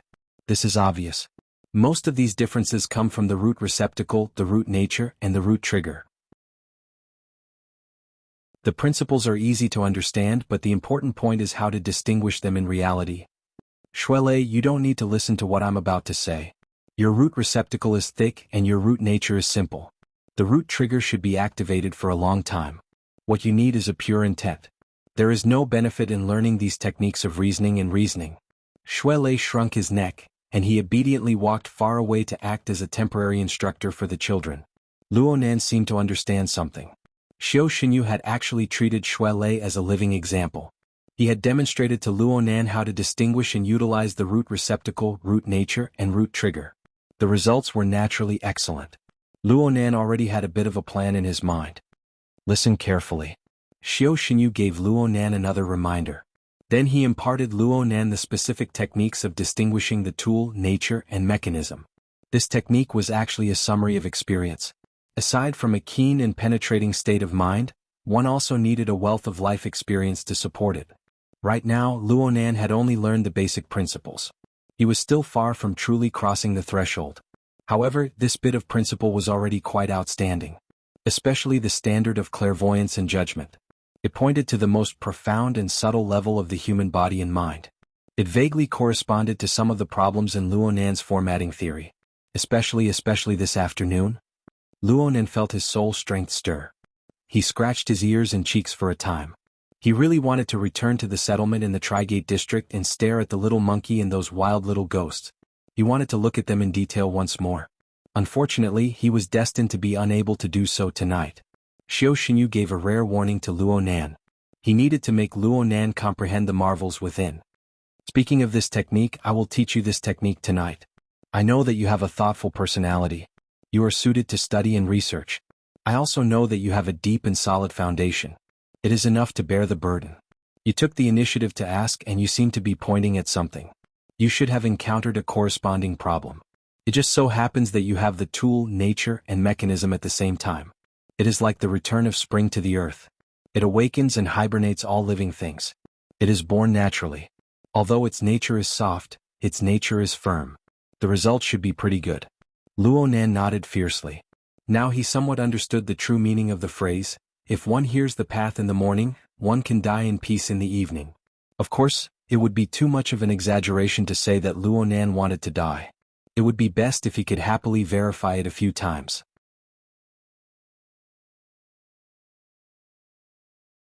Chapter 361. He just so happened to hear Xiao Xinyu's words. He was very surprised. Gym Master, Nanster just opened one orifice. If you suddenly teach him so much, he might not be able to digest it. He might not have been able to in the past, but now there's no problem. The cultivation of the 9 orifices and 6 roots is nothing more than a dual cultivation of life and death. He has made progress in the cultivation of his nature arts, but the imbalance is still there. There's nothing wrong with advancing courageously in the aspect of life arts. In layman's terms, nature arts were the cultivation of the mental side, while life arts were the martial arts of the fleshly side. Luo Nan could understand these words, but what did made progress mean? It seemed to have nothing to do with the progress of the eye's orifice.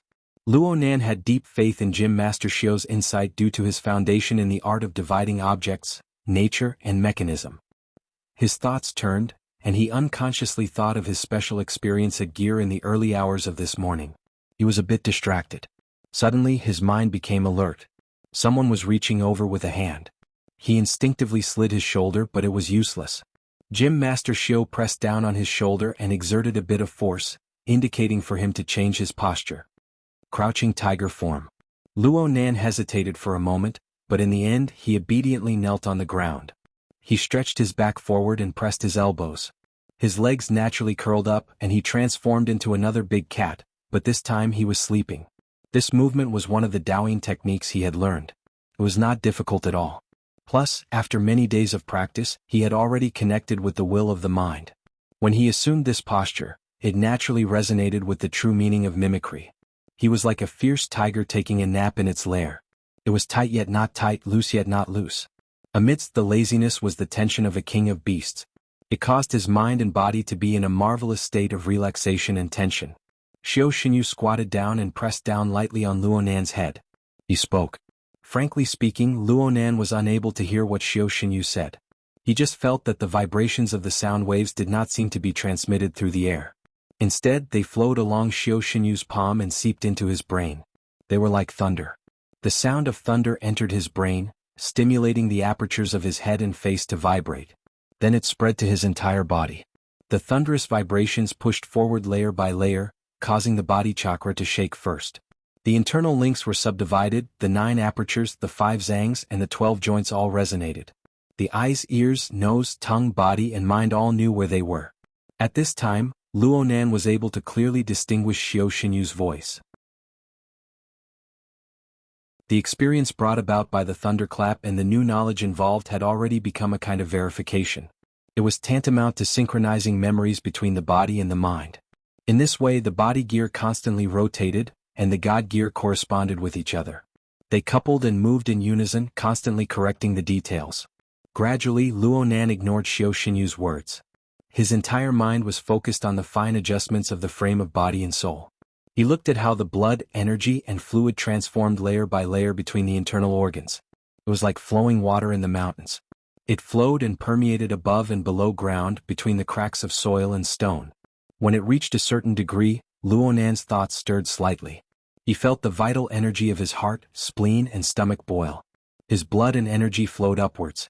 As for his brain and face, he felt a slight turn, and his mouth was suddenly filled with saliva. It was sweet and moist as if he was drinking nectar. Combined with Xiao Xinyu's teachings, Luo Nan was clear on the direction of his next step. The orifice of the heart was the tongue. The orifice of the spleen was the mouth. Although the mouth and tongue were separated, they were actually one orifice. And in classical theory, the heart and spleen and stomach were said to be external and internal. Luo Nan had opened up the two organ systems of the heart and spleen at the same time. It looked like there was some truth to this.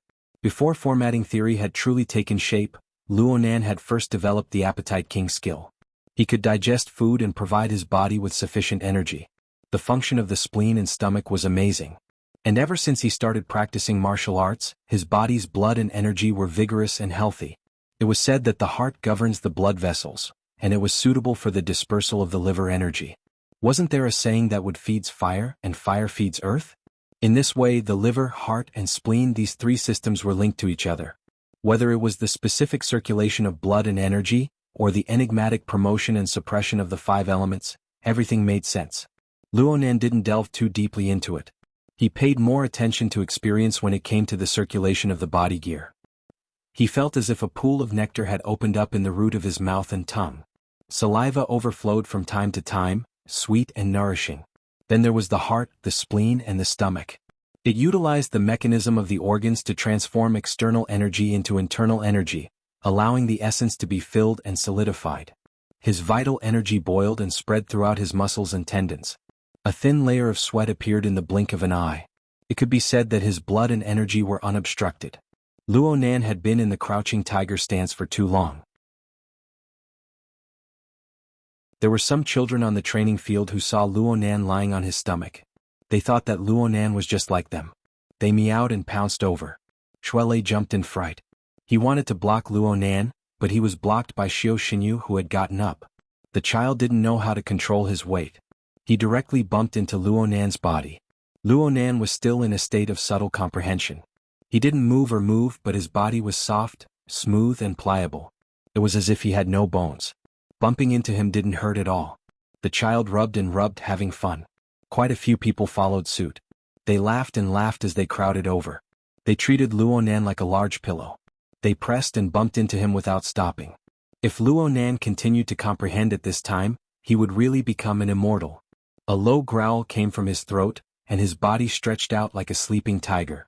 He stretched his back, and his skin and muscles naturally shook with force. Hidden energy surged out.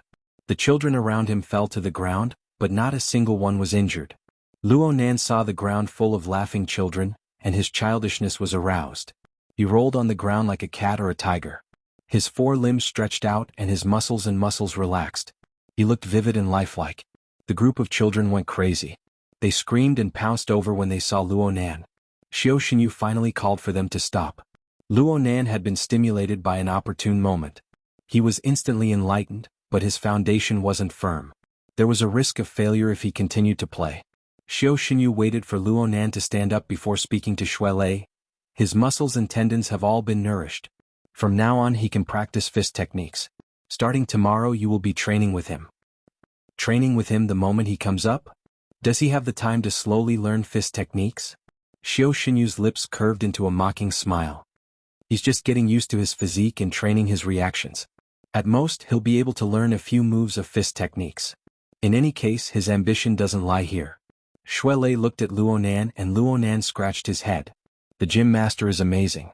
From Luo Nan's perspective, the progress of his cultivation was manifested in his fleshly body and in the operation of the body gear. However, it was not easy for him to explain in detail. After all, there were far too many specious things in classical theory. He was just a dabbler in it and he didn't fully understand many concepts. Most of them were instinctive actions and body memories. Tonight, what truly touched his soul was another set of knowledge that Gym Master Xiao had imparted to him. It was the theory of the root receptacle, the root nature, and the root trigger. This set of knowledge was like a clear boundary and outline. It made his mind feel much clearer all of a sudden. It was a bit like, that's right. It was like the feeling of drawing with a brush.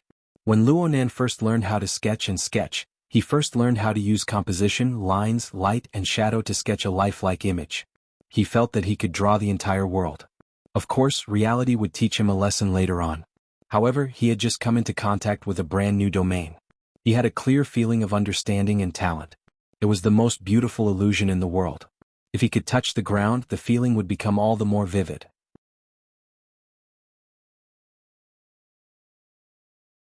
Chapter 362. Gym Master Xiao's lecture time was not too long. He indicated that he had already taught Luonan everything that needed to be taught. The rest was up to Luonan to experience. Luonan wasn't in a hurry to leave. He and Shuelei sent off the students of Basic Class 5, then went to the backyard to help Gym Master Xiao clean up.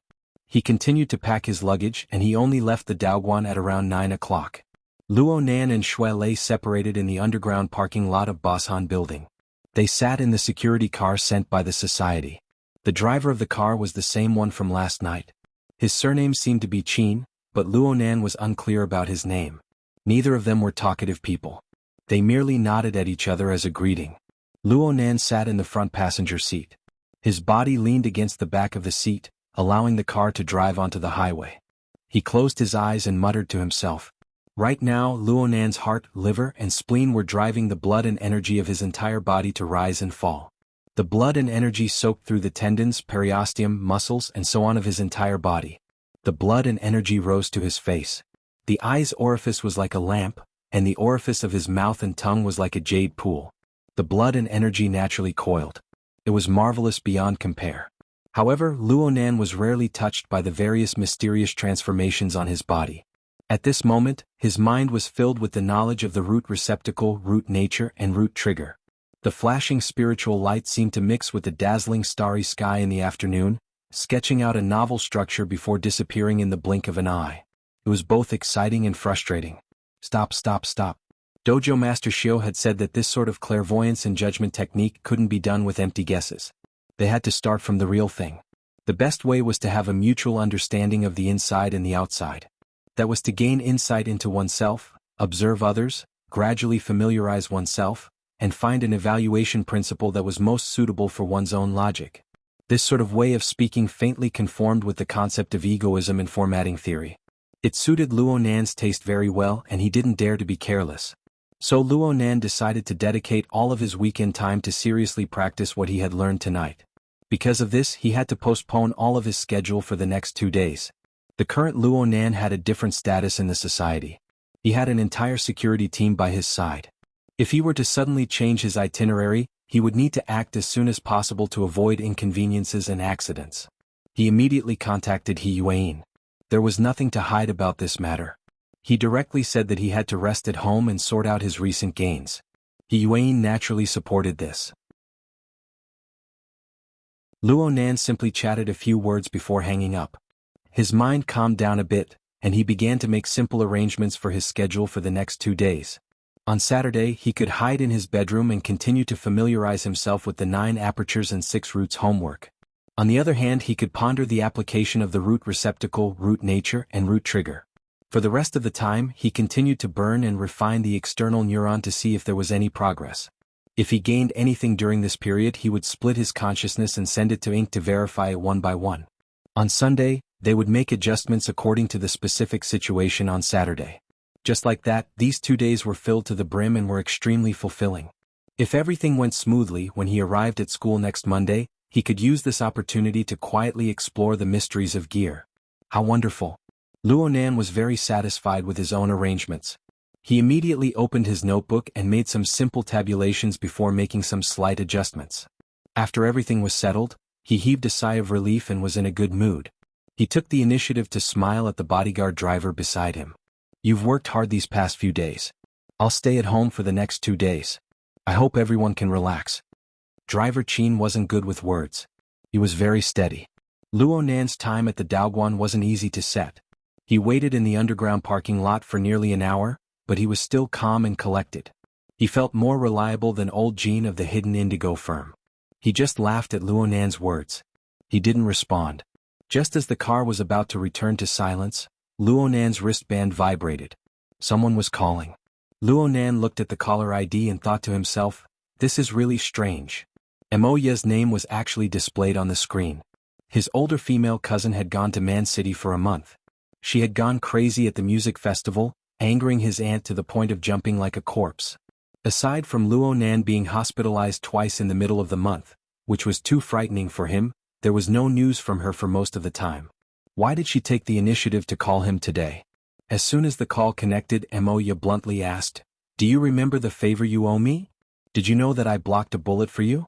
Luonan nearly blurted it out, but in the end he still asked, What favor? I looked at your call log. September 26th, 7:18 in the afternoon. Do you remember? Forget it. In any case, you owe me a lot of favors. I don't care about this time. You just need to remember your promise to repay me. I want to use your house to prepare for the party. Luo Nan finally struggled out of the brilliant thoughts of the root receptacle, root nature, and root trigger. He really did obediently sweep his eyes over the call log. He did his best to recall for a few seconds and finally remembered. The night before he truly comprehended formatting theory, Moya really did cover for him. Actually, there wasn't much meaning to it. Just the next day he was brought home by his aunt. Luo Nan was disinclined to bicker with Moya over these things. Yeah, you said it before. I think it was in the middle of October. What time is it now? Oh, you stood me up because of the music festival. That's right. Moya had practically let go of everything for the sake of participating in the Man City Music Festival. She had been gone for an entire month. Naturally, she had missed out on everything. Moya snorted coldly. Haven't I arranged it now? I'll tell you that I'll be back around the 5th. There's a celebratory party on the same day. Don't be nervous. This has nothing to do with you. Naturally, my best friend will arrange it. You can vacate your house first. I haven't been back for almost a month. Luo Nan grumbled. This was the truth. He had been running back and forth between the hospital and his aunt's house since October. His pharmaceutical equipment had probably already turned to dust. He didn't need pharmaceutical experiments right now, but he needed to properly arrange his grandfather's notes, relevant equipment, raw materials, and so on. Alright. Octopus already had preliminary results. He was anxiously waiting for the contents of his grandfather's notes. He should give Octopus an explanation. Luo Nan pushed the boat along with the current. Okay. I'll find some time to tidy things up. I'll contact you again. No need to smoke. Tomorrow is the weekend. Hurry up and get things done. Luo Nan nearly spat out a mouthful of blood. No way. Oh, so direct. Monday. I'll vacate Monday for you. Monday is the 5th. The 5th is Monday. Are you preparing to have us have a dust removal party? I have very important things to do over the weekend. Luo Nan bit down on the words very important and spat them out. He tried to make Moya understand the seriousness of the matter. In terms of practicality, it was indeed very serious. He had just given He Yuan a call. He wanted to cancel all of his travel arrangements for tomorrow. With Secretary He's efficiency, this matter would certainly have already been arranged. Now he wanted to turn around and eat it back. Not to mention his face, how would He Yuan's authority be guaranteed? As for not following the plan and going out by himself, that was even more serious. It was tantamount to trampling He Yuan's newly established rules into the ground. But there was no way to let Moya know about this matter, let alone let her understand. Luo Nan just felt stifled. Moya was silent for a moment. She spoke a few seconds later. Very important? A date? Luo Nan groaned. Sis, I'm not lying to you.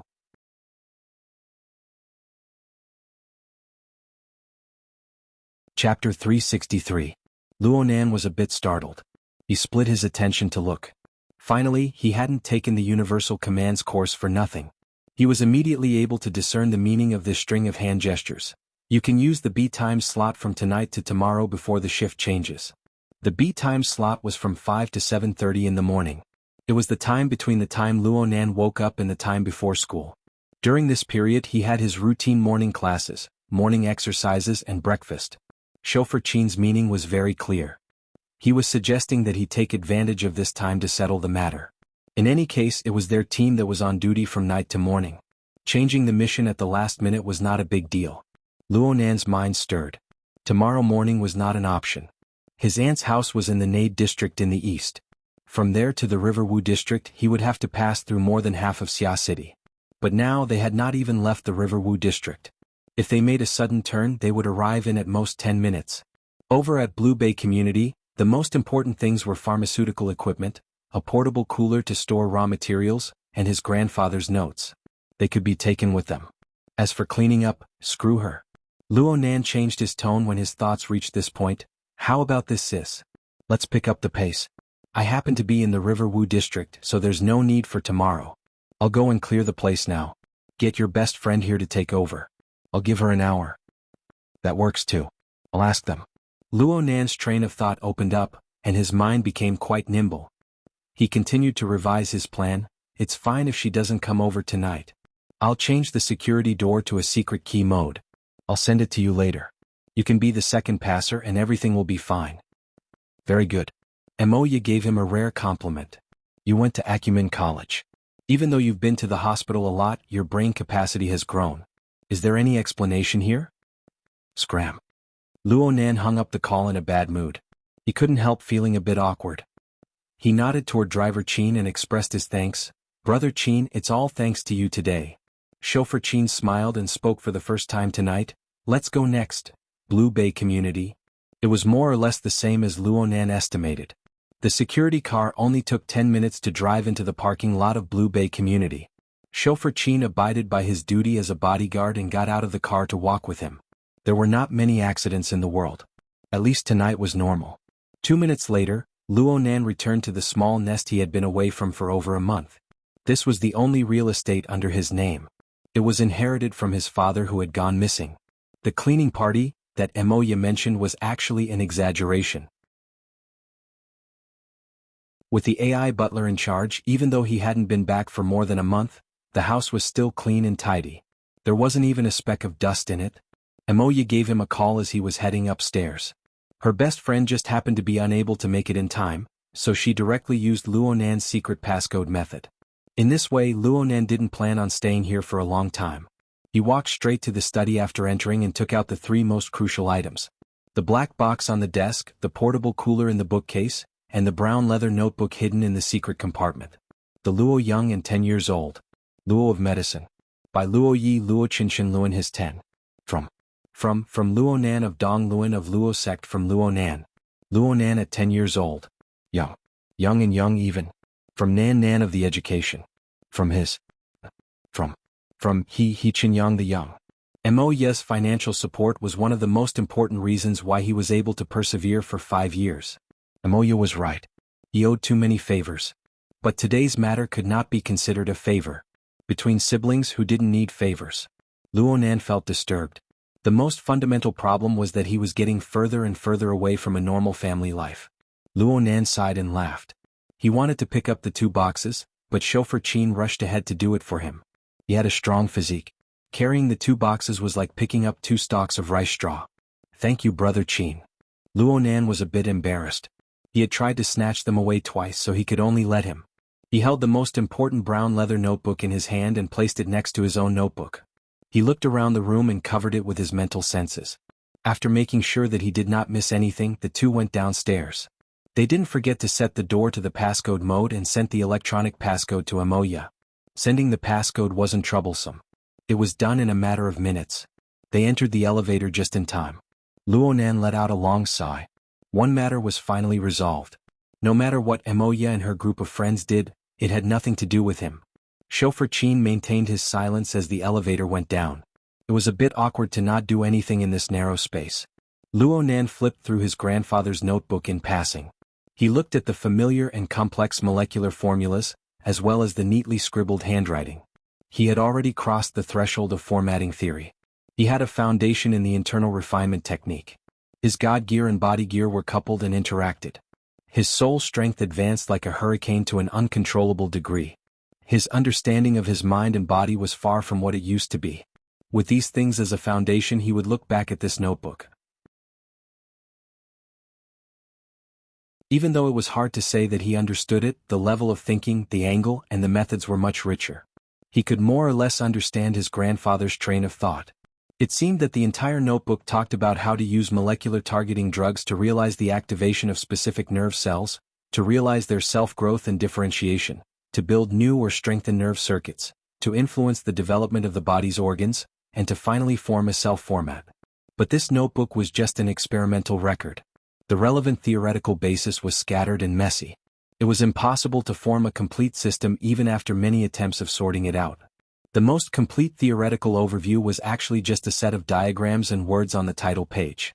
Luo Nan flipped to the title page and saw the neat hand-drawn diagram and the scribbled handwriting. The visualization diagram formed by the tetrahedron, inscribed sphere and circumscribed sphere had already fused into his soul. As for, my heart is a prison, my heart is a furnace. As for the 16 words, my heart is a prison, my heart is a furnace. They were always together with his breathing. He had already reached this step, but Luonan was still far from truly understanding formatting theory. He was still unable to ascertain what kind of image and meaning formatting theory, as well as this set of diagrams and words, would have in the eyes of his grandfather, in the eyes of his mother, and in the eyes of that person. However, he suddenly had a thought in his mind. My current method of viewing the world is already very different from that of an ordinary person. Logically speaking, my grandfather and the others should be the same. At the very least, they should be very close. I didn't have this ability before. Perhaps I should look at the notebook from this angle again?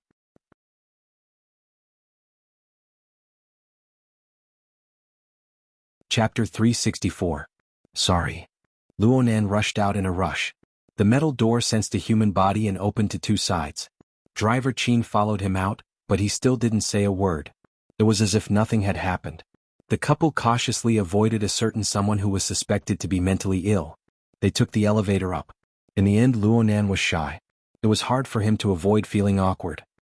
He repeated his previous words, "Sorry, Brother Qin. I was distracted." Driver Qin continued to smile. "It's fine, Mr. Luo. Shall we go back now?" "Yes, let's go back." Luonan closed the notebook as he spoke. He didn't dare to look at it anymore. Cultivation, gear, outsourcing, security threats, and various other matters were all squeezed together. If he were to study more notes, he wouldn't be able to endure it even if he were to be torn into 3 pieces. But when he sat in the car, Luonan was unable to endure the silent atmosphere brewing. All sorts of thoughts came one after another, and some of them were quite reasonable. The gym master taught me about the root receptacle, root nature, and root trigger. They can distinguish one's innate talent and temperament. They can resonate with the life sketches. The 9 orifices 6 roots internal refinement technique is a method of tempering one's body. It can form a more realistic self-portrait. Grandfather's notes mostly record targeted drugs that affect the human nervous system. If I don't consider the issue of theoretical control and purely use it as a reference, perhaps there might be some progress? Oh my God. I can't hold it in anymore. What should I do? Luonan picked up the folded notebook and slapped his forehead. He was vexed and yearning. The emotions bubbled up from the bottom of his heart, wave after wave, making him restless. He wanted to verify his thoughts, but he didn't know where to start. This time it wasn't because he was at a loss. It was because there were too many places to start. Yes, the light of inspiration in Luonan's mind was like lightning in a thunderstorm. It flickered fiercely in his mind, forming hundreds and thousands of streaks in an instant. They were like golden snakes dancing wildly, whipping at the tip of his heart. The more he thought, the more tormented he felt. Luonan sat in the front passenger seat, using the notebook to press against his head. In the end, he was defeated by the impulse of inspiration. He sucked in a breath of cold air and flipped open his brown notebook. Just as he was about to start scribbling, he still had a bit of rationality left in him. He flipped back to his own notebook and found a blank space. Then he started scribbling furiously. Classification technique, internal refinement technique, mind medicine, life sketches. Some of these related knowledge flowed smoothly, while some only existed in concepts. However, when they were connected, they unknowingly formed a vast and vague network that covered and explained everything. The spiritual light flashed like lightning, but the writing speed was still too slow. Luonan's 2 legs were trembling with anxiety. The first line of his handwriting was barely neat. But later on, his handwriting was so messy that it was out of shape. Many of his thoughts were simply replaced by simple symbols. Some were even randomly sketched out due to his emotions. Just like this, Luonan quickly filled up 3 pages of paper. His mind suddenly went blank, and the tip of the pen was unable to fall down no matter what. Only then did this burst of inspiration come to an abrupt end. Perhaps he had only remembered 50%. No, 30%. Beads of sweat seeped out of Luonan's palms, back, and forehead. He didn't care. He just flipped through the few pages that he had recorded from beginning to end. For some things that were too illegible and abstract, he would try to recall, interpret, and then make new notes. He was racing against time and memory. He was competing against the most mysterious and unfathomable of inspirations. He flipped through page after page like this. He made notes and added notes. Soon he filled up 6 or 7 blank pages. It was more than twice the amount he had recorded from the beginning. Then he flipped through the pages for the 3rd time. This time the pressure was much lighter. He looked through the full 10 pages once more. The more he read, the more relaxed he became. Very good. He was able to make up for it in time. He confirmed that more than 50% of his thoughts had left behind traces. There were some that were more detailed. Luonan's wristband vibrated. At first, Luonan simply ignored it. Then driver Qin coughed lightly to remind him. He shot a glance and his scalp tightened. Yes. Where are you? What time is it? Why aren't you home yet? Mrs. Luo Shuqing's tone was very stifling. She was probably really angry. Oh. Luonan stared blankly. Right. Where was he? He turned his head to look at the driver's seat. Driver Qin turned on the headlights, indicating that he should look at the sign in front of him. Luonan looked at the sign and read, I'm at Rongxing Street. Cough. I'm outside the community. I'll be there soon. Luonan only had time to confirm the time now. It would have been better if he didn't look. Once he looked, his face twitched. 23:47. It was almost midnight. Luonan was able to confirm that the security car he was in was already parked outside the community. He didn't know how long it had been there. Driver Qin sat quietly in the driver's seat. He maintained his silence until now. This was his usual style. Luonan needed to express his gratitude. Otherwise, he would have been disturbed in the process of retracing his inspiration. It would have been impossible for him to record 10 pages of inspirations. Brother Qin. Many thanks. Luonan's clumsy tongue revealed itself once more. He was stuck here. He didn't know what he should say for a time. Driver Qin laughed again. He spoke a rare long sentence. There has never been time for cultivation and training, especially when you've just learned a new move. When I first started learning martial arts, I was scratching my head when I learned the skill from my teacher. I hated that I couldn't learn it the next day. When I developed my special ability, there was no need to even mention it. Driver Qin was good at understanding others. Luonan's awkwardness eased quite a bit. Besides, he was already at the entrance of the community. He wasn't in a rush to go back. With his current state of mind and his pile of luggage and medicine boxes, it was highly likely that he would be confiscated if he brought them back directly. Luonan slowly adjusted his breathing and calmed his state of mind. He casually asked about Driver Qin's situation. It could be considered a chat to relax. Brother Qin also dual cultivates martial arts and special abilities? Driver Qin nodded slightly. I first learned martial arts at Luha Gym. I inexplicably gained special abilities. Later on, my martial arts became more and more impure. I made my master angry. He spoke modestly, but Luonan was filled with deep veneration. Luha Gym. So Brother Qin is under Mr. Giant Arms. Mr. Giant Arms, whose arms were thick and solid, gave Luonan an extremely deep impression. His pure fleshly body penetrated through steel. His fist energy was perfect. It was truly inconceivable. Luonan only found out later on that Mr. Giant Arms was a powerhouse in the top 10 of Xia City in terms of fleshly body strength. He was top-notch even in the B rank. Driver Qin held Mr. Giant Arms in high esteem. Mr. Giant Arms is a pure refinement of his fleshly body. His martial arts are pure beyond pure. Not to mention that I have a special ability that distracts my mind. Even my temperament is a bit flat. I'm not really suited for Mr. Giant Arms. I can only learn a little bit of it. Can't special abilities and martial arts mutually promote each other? Driver Qin laughed. My special ability leans heavily toward defense. Mr. Giant Arms pays the most attention to instantaneous explosive power. In the end, there are irreconcilable areas between the two. Luonan grunted. He subconsciously sized up Driver Qin a few times, but he forgot that his mind was currently excited. His soul strength was especially active. He subconsciously clairvoyantly. In an instant, Driver Qin's form seemed to fade away. A group of simple stars were arranged within. They were connected to each other, forming a peculiar image. This was a life sketch. Oh, there was more.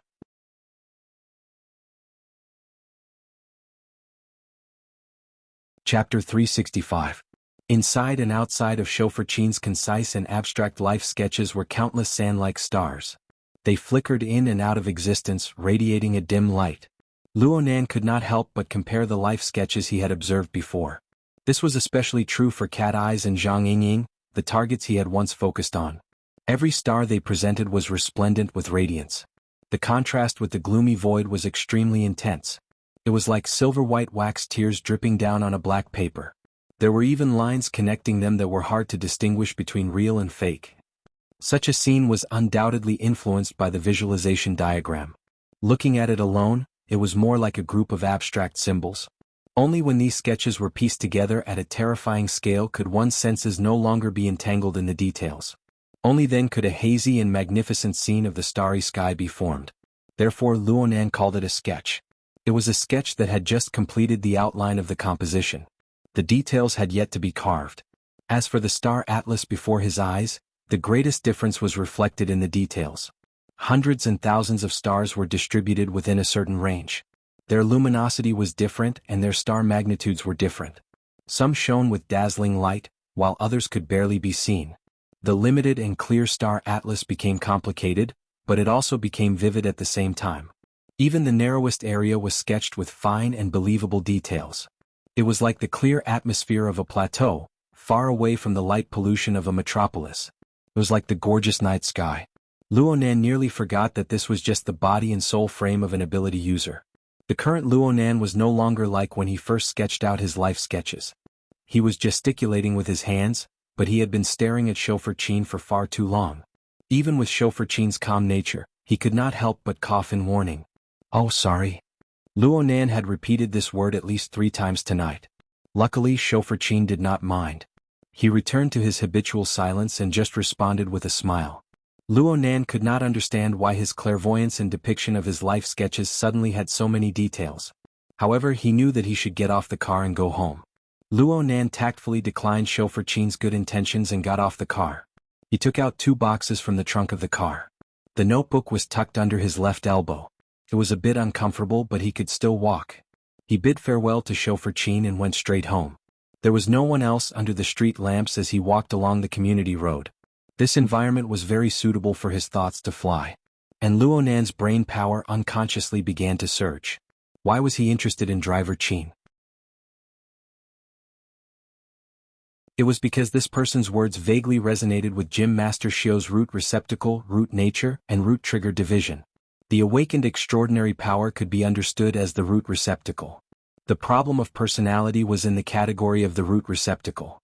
As for taking a different path from Mr. Giant Arm, it was the problem of the root receptacle. That was the principle. According to Gym Master Shio's teachings, one had to find the corresponding starting point.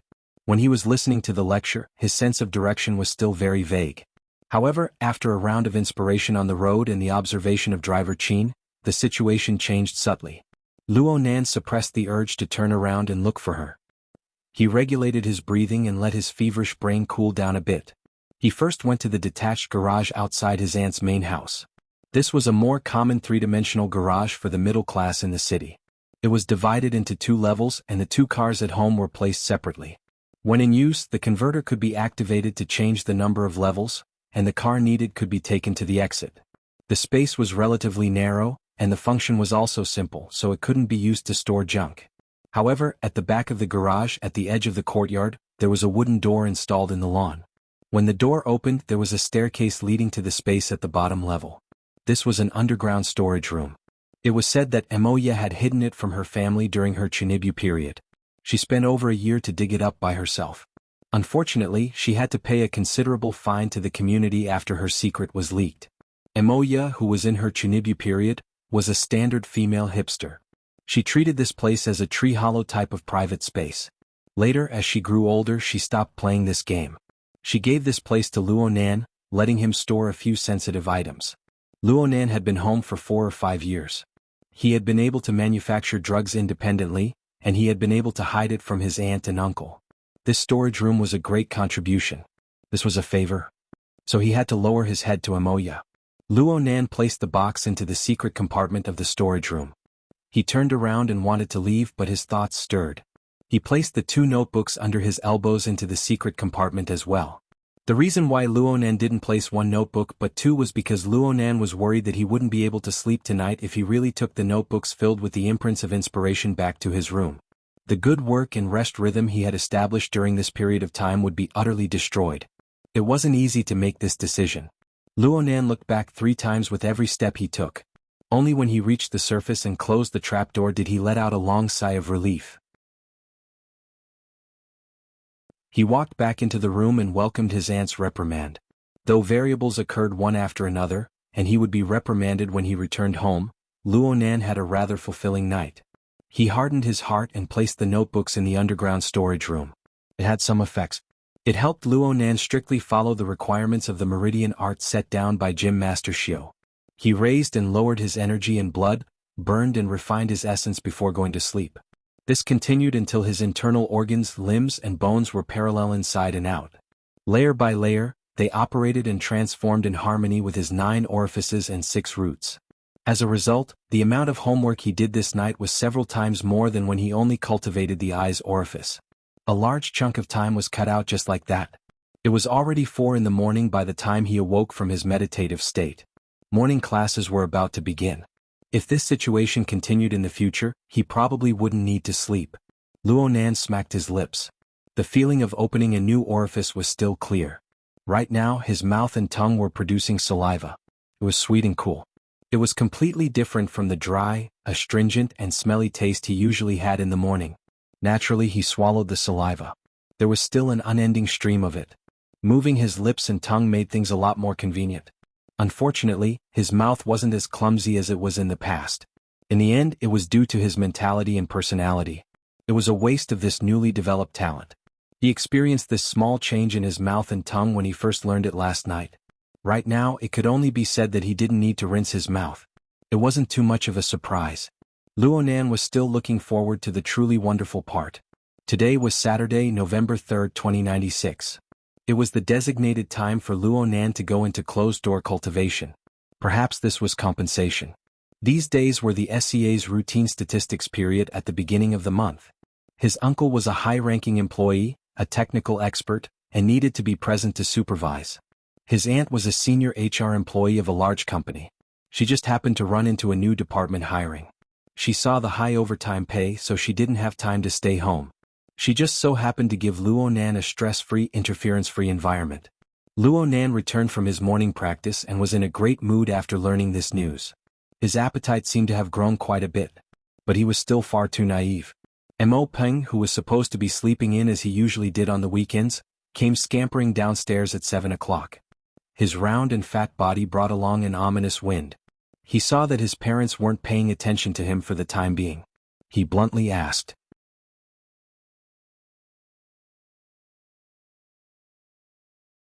Chapter 366.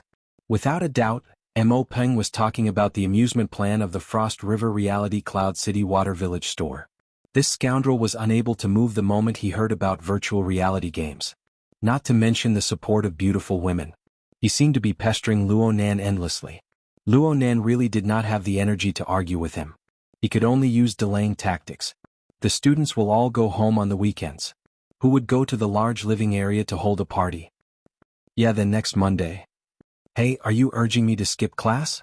Mo Peng had the heroic feeling of risking his life to accompany Luo Nan on the surface, but he had the wretchedness of shifting the blame to someone else. Luo Nan went directly to the dining room. He used his aunt and uncle as a shield to escape from Mo Peng's pestering. Mo Peng hurried from behind. Next Monday. Next Monday. It's a deal. Luo Nan responded carelessly, but he could not hold back his evil thoughts. If you talk any more nonsense, I'll call Zhang Yingying over and have that sister properly fix you up. They finally made it through breakfast. Mo Peng was someone who could not stay idle.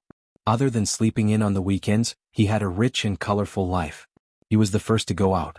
Then his aunt and uncle left one after the other. Of course, his aunt could not avoid giving him instructions. She even set up the operating mode of the AI housekeeper. It made Luo Nan feel that he was infinitely close to being a mama's baby. Who said this? Damn, it was that bastard Mo Peng. Were those 2 siblings sent by the heavens to torment me? Luo Nan rolled his eyes. He tidied up the bowls and chopsticks, patiently cleaning the dining room and the kitchen. During this time, the so-called native species gene and ecological maintenance business began a new day of docking. Peony led Inc. and met up with Trigate Securities operation team. They began another on-site meeting. Today their plan was to study the Forest Wall district. Tomorrow they would study the River Wu district. If everything went smoothly, Luo Nan could slack off for the next 2 days. He could spare some time and energy to ponder and verify his latest findings. I'm finally on the right track. Luo Nan let out a long sigh. He went to the underground storage room next to the garage and retrieved 2 notebooks.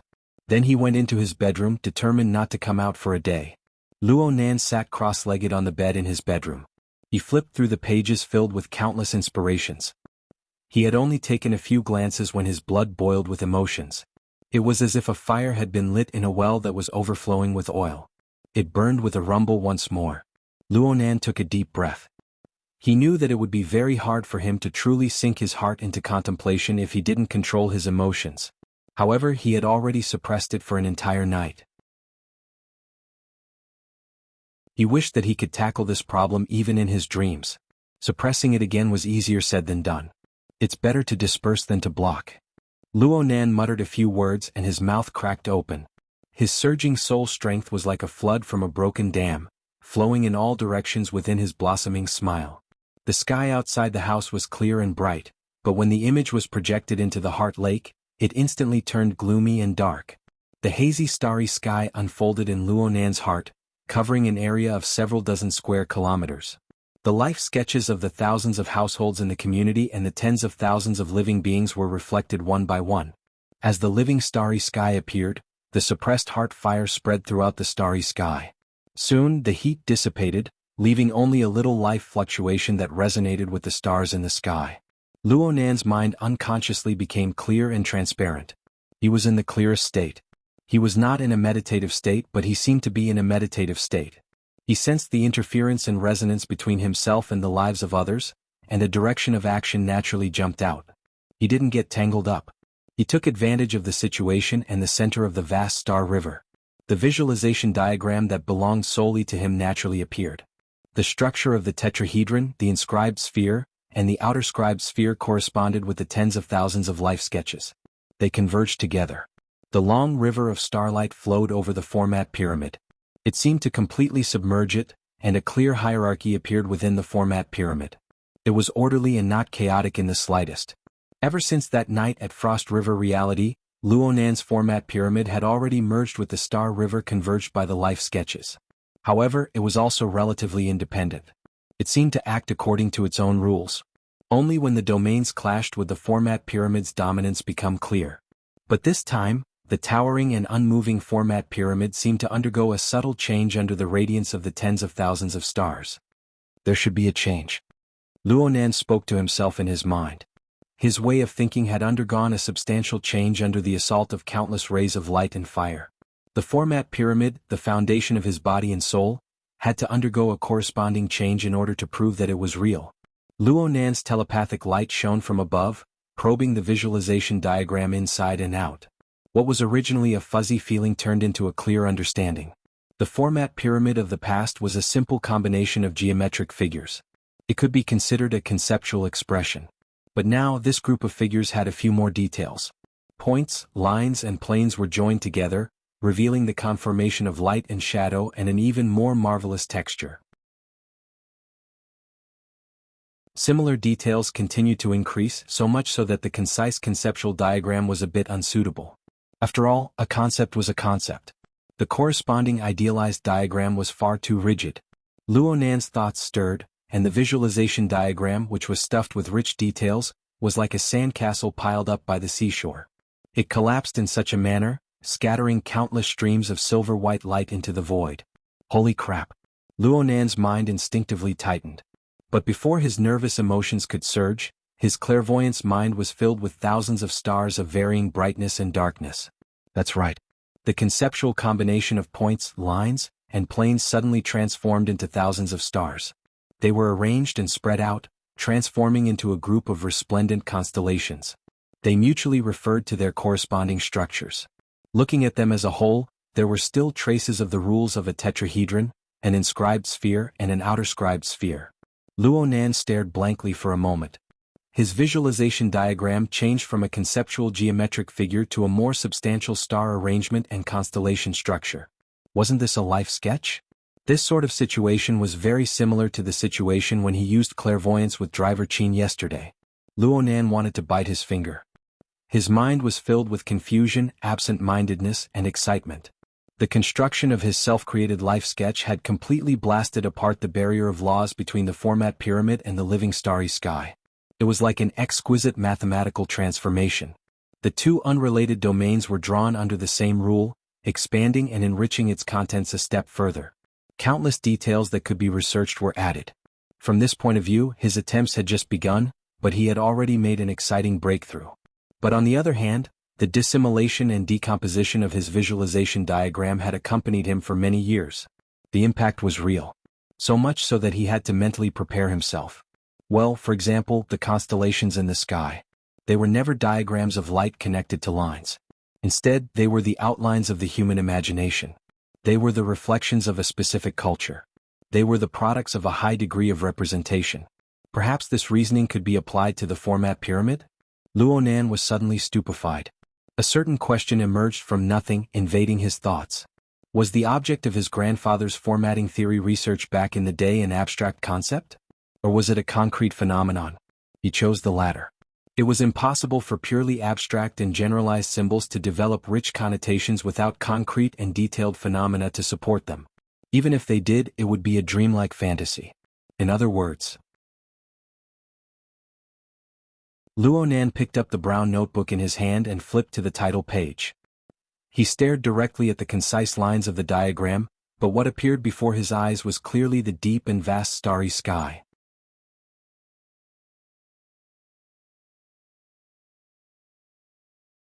Chapter 367.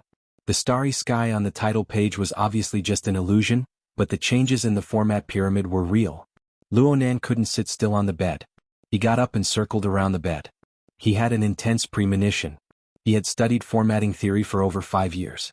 Perhaps it was only now that he truly touched upon the threshold of his grandfather's core research. What should I do next?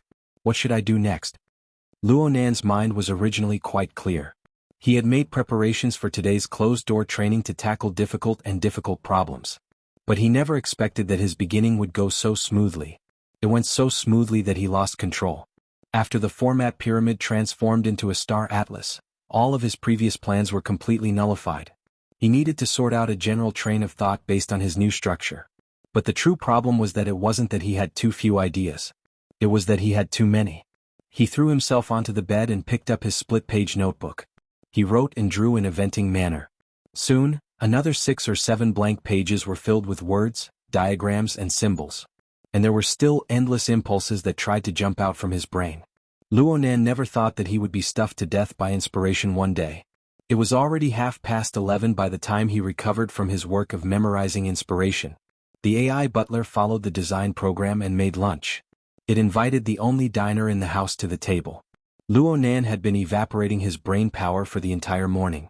His consumption was extraordinary. His instincts began to alarm him. He simply picked up his notebook and went downstairs.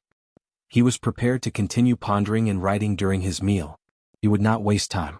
Luonan absent-mindedly ate a few mouthfuls of food, but he wrote and drew half a page of words and symbols. He didn't feel that there was anything wrong with this. He could even continue doing this at the dining table. Another preset reminder came at this time. It's time for the afternoon class. Sweat it out, young man. The hexier vibrated. Shuelei's thick voice was mixed with stifled laughter. It was exceptionally comical. This was a reminder he had recorded a few days ago when he had nothing better to do. It was specifically set up to control his work and rest time. Jim Master Shio's teachings were intrinsically very rigorous. He paid the most attention to habits and tempo. He believed that good cultivation habits and efficient tempo were the foundation for achieving martial accomplishments. This was especially true after Luonan achieved success in the heart lantern of the eye's orifice. The demands on his side were even higher. Aside from unavoidable circumstances or extremely special circumstances, Luonan's morning classes, evening classes, and afternoon classes were all unshakable. Luonan couldn't be lazy. Shuelei was a good friend, and at the same time he was the most serious and inflexible supervisor. After over a dozen days of strict control, Luonan had already formed an initial cultivation rhythm under the external supervision and internal urging. And because of the true feedback from the internal refinement technique, he would be a bit unaccustomed to messing up his rhythm. Luonan looked at his watch and struggled a few times in his mind. In the end, he closed his eyes and pushed his notebook to the side. He sped up his eating speed. The benefits of coming in contact with the mouth and tongue acupoint yesterday were also evident. His digestive tract's ability to decompose water grains and transform essence qi had improved significantly. Luonan vaguely felt that what he was eating wasn't a tasteless, nutritious meal. Instead, it was strands of essence energy that seeped into his body. The essence energy endlessly circulated throughout his body as he ate, making up for his lack of energy. The progress is excellent, and the vital energy in the 5 viscera is stable. There's no obvious imbalance. According to Gym Master Shio's words, the root receptacle is thick and the foundation is firm. It's enough to bear. Luonan suddenly realized something. He nearly stabbed his chopsticks into his nostrils as he subconsciously ate his food. He couldn't care less about his sorry state. His mind spun. The progress of the body gear is under Gym Master Shio's control. Although it's still weaker than the God gear, it's solid with every step. The so-called body is like a mountain, densely planted with thick soil. It's not bad at all. In comparison, the God gear driven by formatting theory is advancing like a hurricane. The growth is out of control and it's already quite troublesome. If I were to be urged by a flash of inspiration and erupt a second time, would I still want this little life of mine? Luonan's back was drenched in sweat when he thought of this. He flipped through his notebook once more, and he immediately crossed out all the radical and bold plans. Then he searched for the relatively conservative plans that advanced step by step and carefully pondered over them. That's right. My root receptacle isn't thick in the research of formatting theory. My root nature is unclear and my root trigger is advanced. I need to carefully sculpt and solidify my foundation before I make any plans. In this way, the idea of turning sketch into sketch is quite appropriate. Luonan slapped the table and made up his mind. He poured the food into his mouth in a few mouthfuls, tidied up a bit, and went upstairs for his afternoon class. Luonan performed a round of cultivation. The vital energy of his 5 viscera circulated, and the light trembled of his muscles, skin, and flesh. Luonan very naturally captured a moment of calmness. He took advantage of this moment to switch to clairvoyance towards the living starry sky. He began his afternoon research. Compared to the flashes of inspiration and the successive bursts of intensity in the morning, his mind was set in the afternoon. His state of mind was much calmer. He just quietly observed this marvelous and gorgeous starry sky. However, he didn't use the logic of formatting theory. Instead, he used the eyes of a painter. Luonan had first pondered over the drawing method of life sketches. It was a time of great danger. The argument was made in haste and time was tight. He exhausted all of his accumulated knowledge at the time. The out-of-body experience, the pattern and rhythm of soul breathing, the understanding of configuration, the operational structure of energy and information. This included his many years of sketching skills, his experience in drawing thousands upon thousands of sketches, and his keen grasp of a character's characteristics. Luonan was able to integrate super complex elements to complete such a magnificent masterpiece. It was enough to be proud of. But from the harshest point of view, there was always a difference in judging standards between a rushed work and a meticulous work. In the end, a life sketch was just a sketch. It was a rough impression captured through the use of sketching techniques. Composition, proportion, structure, and all sorts of details were far from perfect. Needless to say, Luonan was still lacking far too much at the time. He didn't have the ability to bear the burden. He didn't have the insight and experience. But now, through learning from Gym Master Shio, cramming in the basic knowledge of the inner world, and practicing the coupling effects of the God gear and the body gear, Luonan patched up one flaw after another. He was like a young painter who had achieved minor success in his craft. Luonan turned his head and looked at the draft he first practiced with. It was too horrible to look at, but he knew where the flaws were and how to fix them. The overall order of the living starry sky existed, but the precision of the diagram was lacking.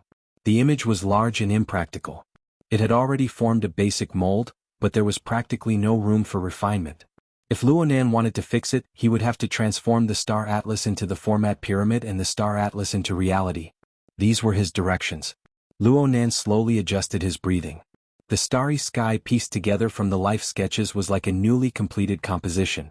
A draft of the structure was just waiting for him to use the tip of his brush to outline even more exquisite layers of light and shade, to reveal even more crucial details.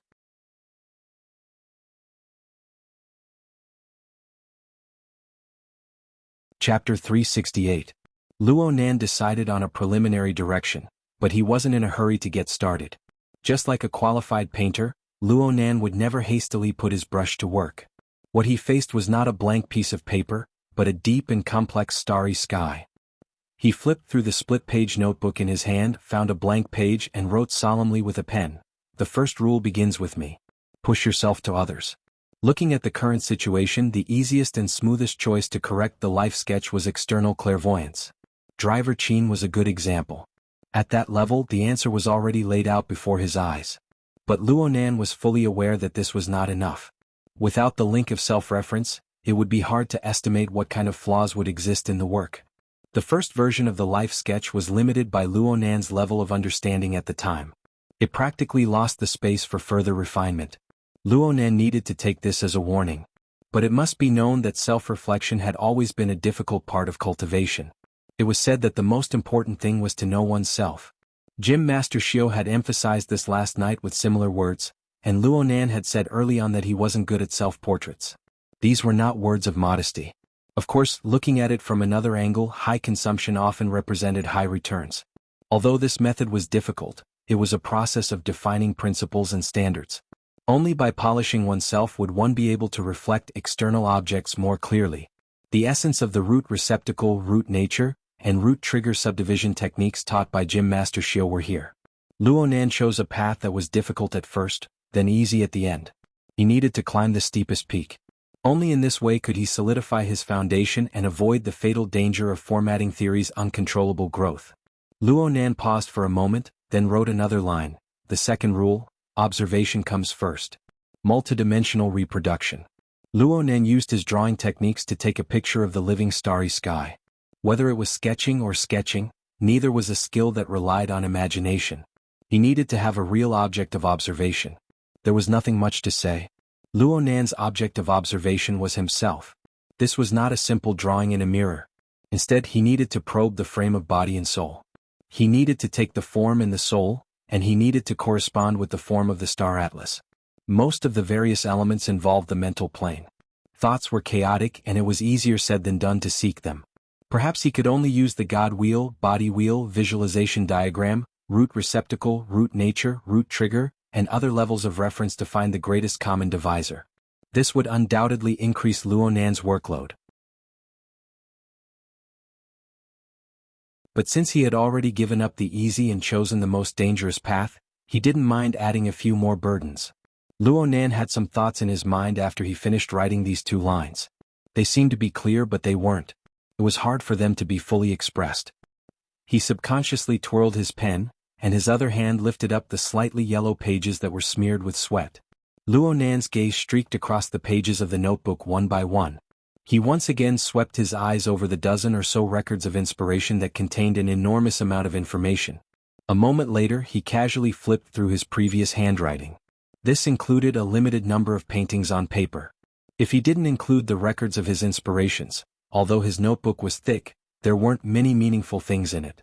Among them, the most valuable should be the 2 psychic diagrams. The other one was slightly smaller. It was the outline of the wraith sign that he had drawn at school. It was more abstract. As for the other one, even though it had been painted into a mess by the glitter pen, the overall structure and the relevant details were much more specific, but there were also rich symbolic meanings. Yes, that was the prison sketch. It was the diagram that Luonan drew when he was imprisoned in the confinement room on ship Lanshan under the catalysis of inspiration. He comprehended the profoundness of "my heart's a prison" from this, truly obtaining extraordinary power. My heart's a prison? Luonan's mind suddenly stirred, and his dark thoughts suddenly brightened. Since he was going to revise it, how could he skip over these important points? He immediately moved his pen, forming words on the previous page. Third principle: concreteness. Crucial links. The 3 principles on the paper were arranged in order, and the scope of their expressions shrunk one by one. By the time he reached the 3rd principle, he had touched upon the substantive level. He could begin to work on it. My heart's a prison had a special role in Luonan's formatting theory research process. If Luonan really wanted to make a move, choosing this node was quite suitable. After experiencing the impact and sharpening of many events, Luonan now had a relatively clear concept in his heart. My heart's a prison, including formatting theory itself, was essentially the materialization of some sort of compelling rule. It was just like what he sensed from the depths of the mental plane during the incident at Frost River Reality. It was an inconceivable order frame. It was internalized into the structure of a person's body and soul to achieve the final result. Luonan found a more appropriate explanation of Eastern metaphysics during the time he was learning from Gym Master Xiao. One with the world. There was a similar statement in the classical scriptures. It was said, man follows the earth follows the heaven follows the Tao, and the Tao follows nature. Alright, he had to admit that the words of Eastern metaphysics were far too rich in meaning. There were often many interpretations. It was very likely that he would be led into a ditch if he were to chew on the words one by one. He simply used this kind of imagery to draw a classical visualization diagram on his notebook. It was a combination of a tetrahedron, an inscribed sphere, and an outer-scribed sphere. The inscribed sphere symbolized the self-format, the outer-scribed sphere symbolized the heaven and earth format, and the tetrahedron in the middle represented the societal format. From the perspective of a pure cultivator, he could temporarily discard the societal format. He could pay more attention to the relationship between the self-format and the heaven and earth format. However, this topic itself was far too large. It didn't conform to the principle of concreteness. Luonan simply discarded it. He no longer considered the overall framework. He only sculpted the details. In other words, he gave up on the large topic of how to create the heaven and earth format. He chose the following branch: how to manifest the creation of the heaven and earth format with the self format. It seemed to be too large. Then he continued to choose. As he went down the levels, Luonan's mind became clearer and clearer. The basis for his choice became clearer and clearer. He didn't even need to think about things like fundamental theories. Right now, he had yet to reach the level of explaining phenomena and forming theories. Discovering problems, observing phenomena, collecting data, and then summarizing basic logic was everything he could do for now and for a period of time to come. If he were to start from the basic phenomena, there was a fact that was very clear. What was Luonan's most substantial gain after comprehending, "My heart's a prison"? A low crashing sound rang in the quiet bedroom. The answer was the heavily chained crow.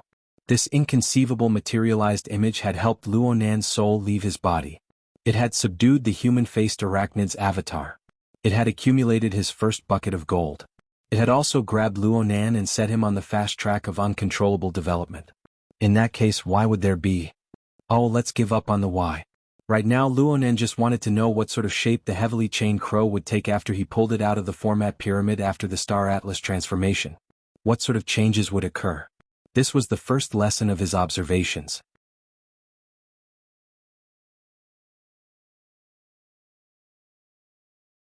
Chapter 369.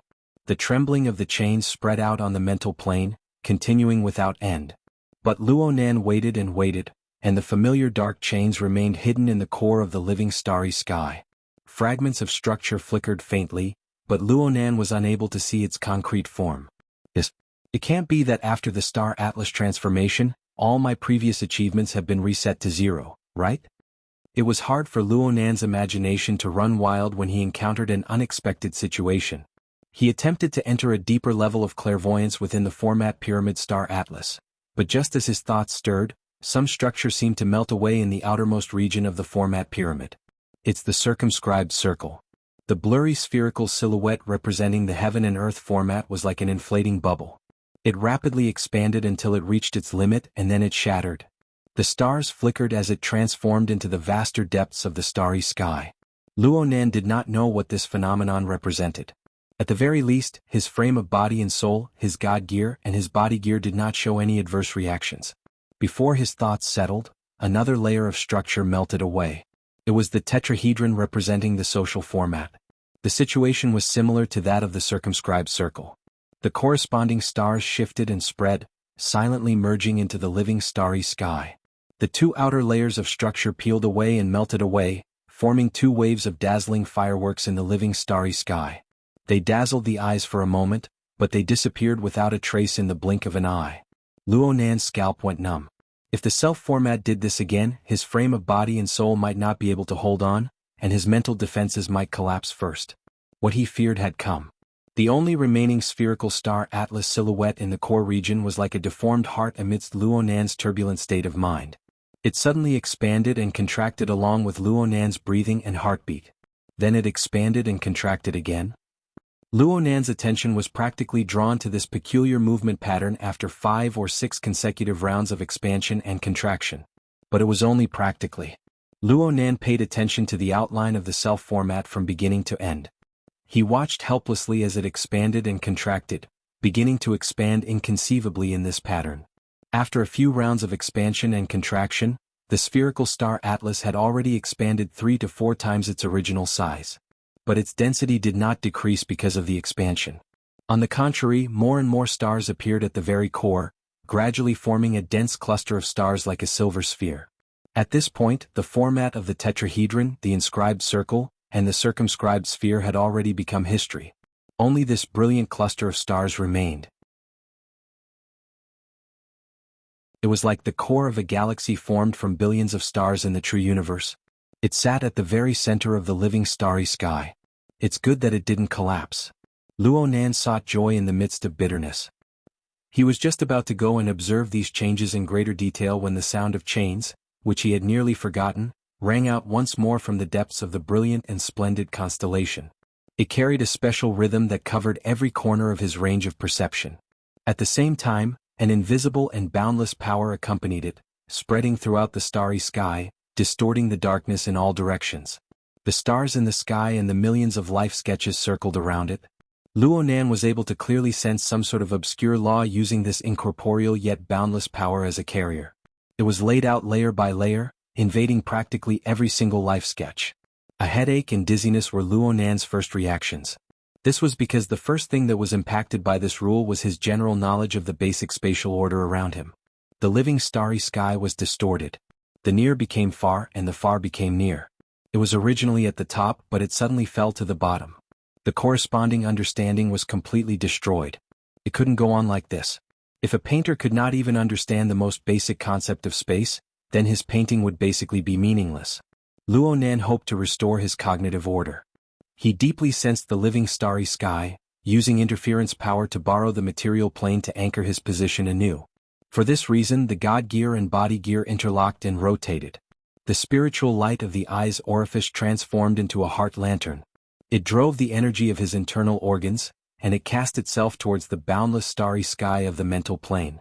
The results of clairvoyance became more and more subtle. The boundless Milky Way had hundreds and thousands of constellations. They naturally resonated with the heart lantern of the eye's orifice, but they were all different. Some were dim and lightless, while others became especially eye-catching. Whether they were bright or dark had nothing to do with the distance between them in physical space. It was even more chaotic. Luo Nan was already riding a tiger, unable to back down. He could only continue clairvoyance.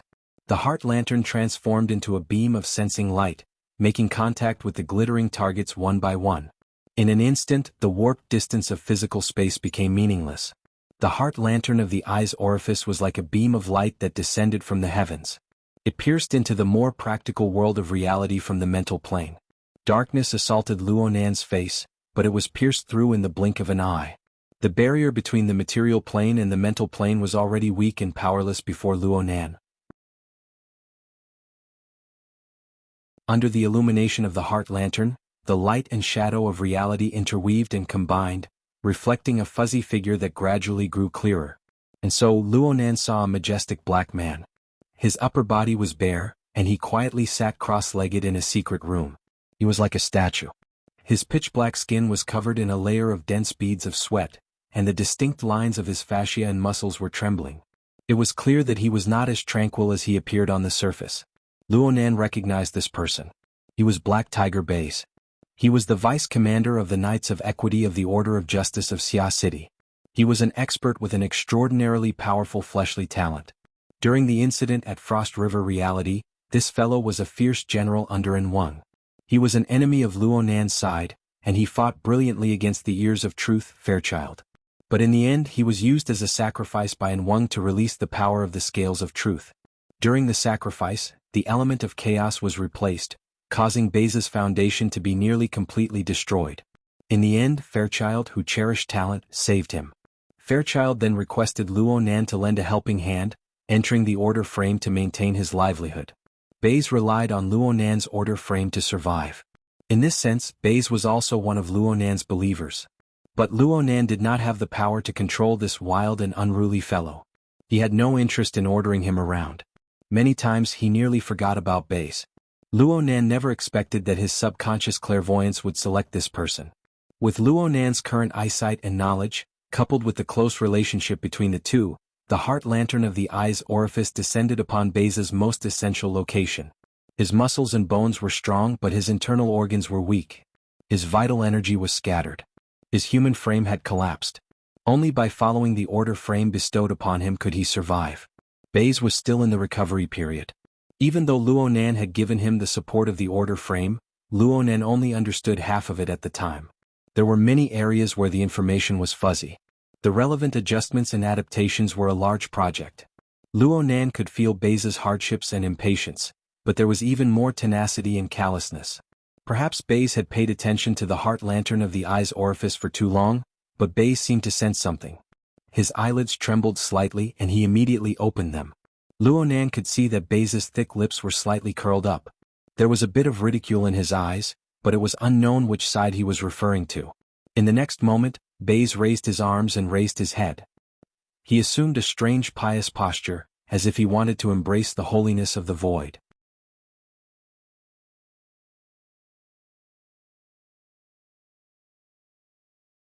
Chapter 370. Oh, this wild and unruly fellow. Luonan didn't go so far as to consider himself a god. He wouldn't lose his bearings just because of a few words from Baze. The light of the heart lantern of the eye's orifice pointed directly at Baze's essence. Luonan naturally used the division technique he had just learned from Gym Master Xiu. Yes, there was also the relevant information that Fairchild had told him before he left. Luonan had a general judgment of Baze. This fellow pursued power without end. There was only power in his eyes. He didn't care about being restricted at all, especially when it came to the so-called gods, doctrines and other illusory matters. The root receptacle could be remolded. The root nature could be controlled. The root trigger was appropriate. It seemed like it could be done. What Luonan lacked the most right now was observation and verification. His thoughts spun in a circle, and the beam of light from the heart lantern of the eye's orifice dropped down, piercing between Baze's eyebrows. It was at this moment that Luonan realized with horror that the sound of chains under the living starry sky grew clearer. The incorporeal and boundless power merged with the beam of light from the heart lantern of the eye's orifice. It ignored the distance between space and itself as it pierced into Baze's body. The interference power of the heart lantern was not worth mentioning in front of a powerful B rank. However, the marvelous power of distortion it carried was instantly displayed on Baze's body. Baze's reaction was huge. His cheeks contorted and the muscles of his body violently twitched. Even so, Baze opened his mouth to reveal an ugly and unbridled smile. Bang! The hard bed beneath Baze inexplicably split open. Dust flew everywhere. He stood up and landed on the ground. He staggered a bit, but he still maintained a posture of stretching out his arms and raising his head. He looked more like a fanatic than anyone else. In reality, this fellow was just excited. He only believed in power, power that belonged to him.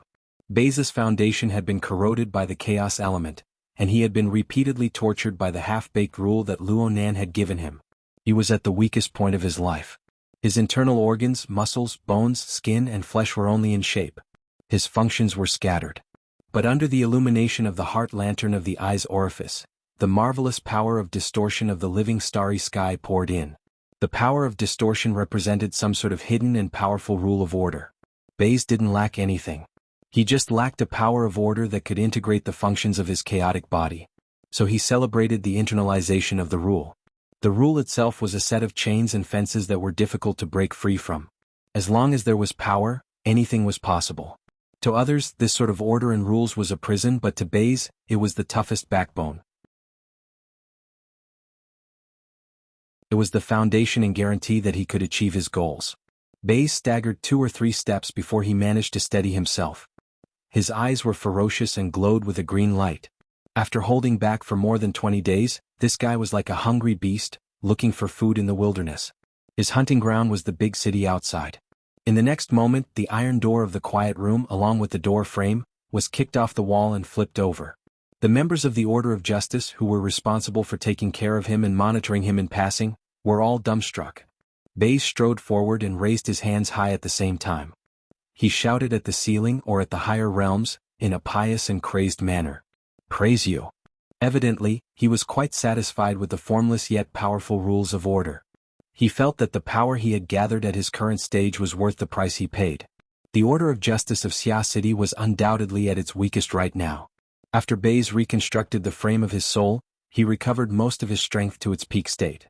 Even First Ablatum Zheng Xiao, who was temporarily in charge of the Order of Justice, didn't have the guts to stop him. He could only let Baze swagger away. It seemed like he had done something wrong. Luonan watched Baize laugh loudly as he walked out. He felt an inexplicable sense of guilt. He shook his head, leaving a portion of his mind as a precaution. Then he continued his journey of clairvoyance with the heart's lantern. In the end, a weirdo like Baize was just an exception. The sky gradually darkened, and the night world of Xia City was rapidly recovering its vitality. In a dimly lit alleyway, a drunk woman was yelling in a language that no one could understand. She tore off her denim jacket and covered her forehead with it. She tried to block the invisible beam of light, to block the binding that came at the same time that terrified her even more. Of course, everything was futile. The drunk woman cursed loudly. She poured the remaining alcohol in the bottle onto her head. The alcohol flowed down her hair and dripped onto her tender shoulders, soaking her sexy, tight-fitting chest. This sort of action was unable to sober her up. The drunk woman staggered out of the alleyway, but she ran into a few mischievous hoodlums. In the next moment, the empty bottle of alcohol exploded on the heads of this group of blind fools. Luonan smiled wryly, and the heart's lantern spun once more. This time, the heart's lantern moved over 100 kilometers away. It was already outside the main city district of Xia City. The beam of light from the heart's lantern descended, and the specter that was shuttling through the void suddenly came to a stop. The heavily chained crow that was pulled out from the depths of the mental plane collapsed, but the incorporeal binding and pressure that followed caused the specter to instinctively tremble all the more. For a time, it didn't budge no matter how the person in charge of grazing urged it. The heart's lantern illuminated them one by one, and Luonan saw ink let out a coarse squawk. It ignored the restlessness of its own kind and the curses of the residents. It flew up and circled in the night sky. Luonan also saw Xie Junping, who was at a certain religious site. He raised his head to look all around, but he was at a loss. There was also another person. Her slender body lay quietly on a sickbed. Her eyelids moved slightly, but she never opened them. Correspondingly, a lone star that had been hidden for a long time streaked across the living starry sky. It circled half a circle before fading away once more. Everything returned to tranquility. Luonan looked around, and the glow of the heart's lantern grew brighter.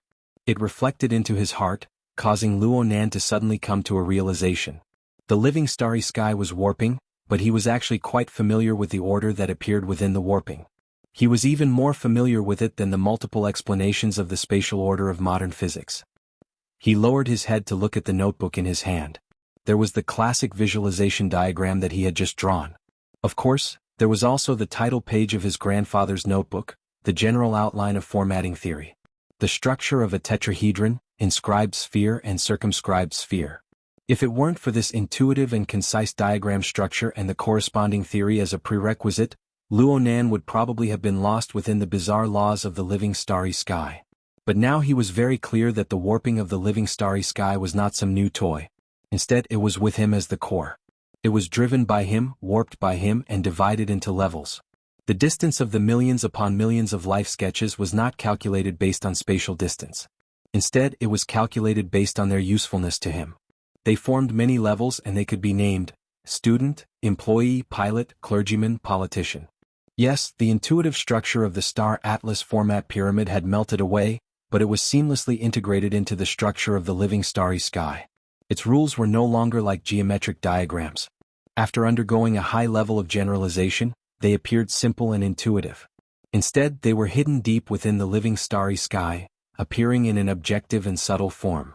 Perhaps Luonan was just a naive and clumsy student when faced with the boundless and majestic living starry sky, but he had long since obtained a standard answer.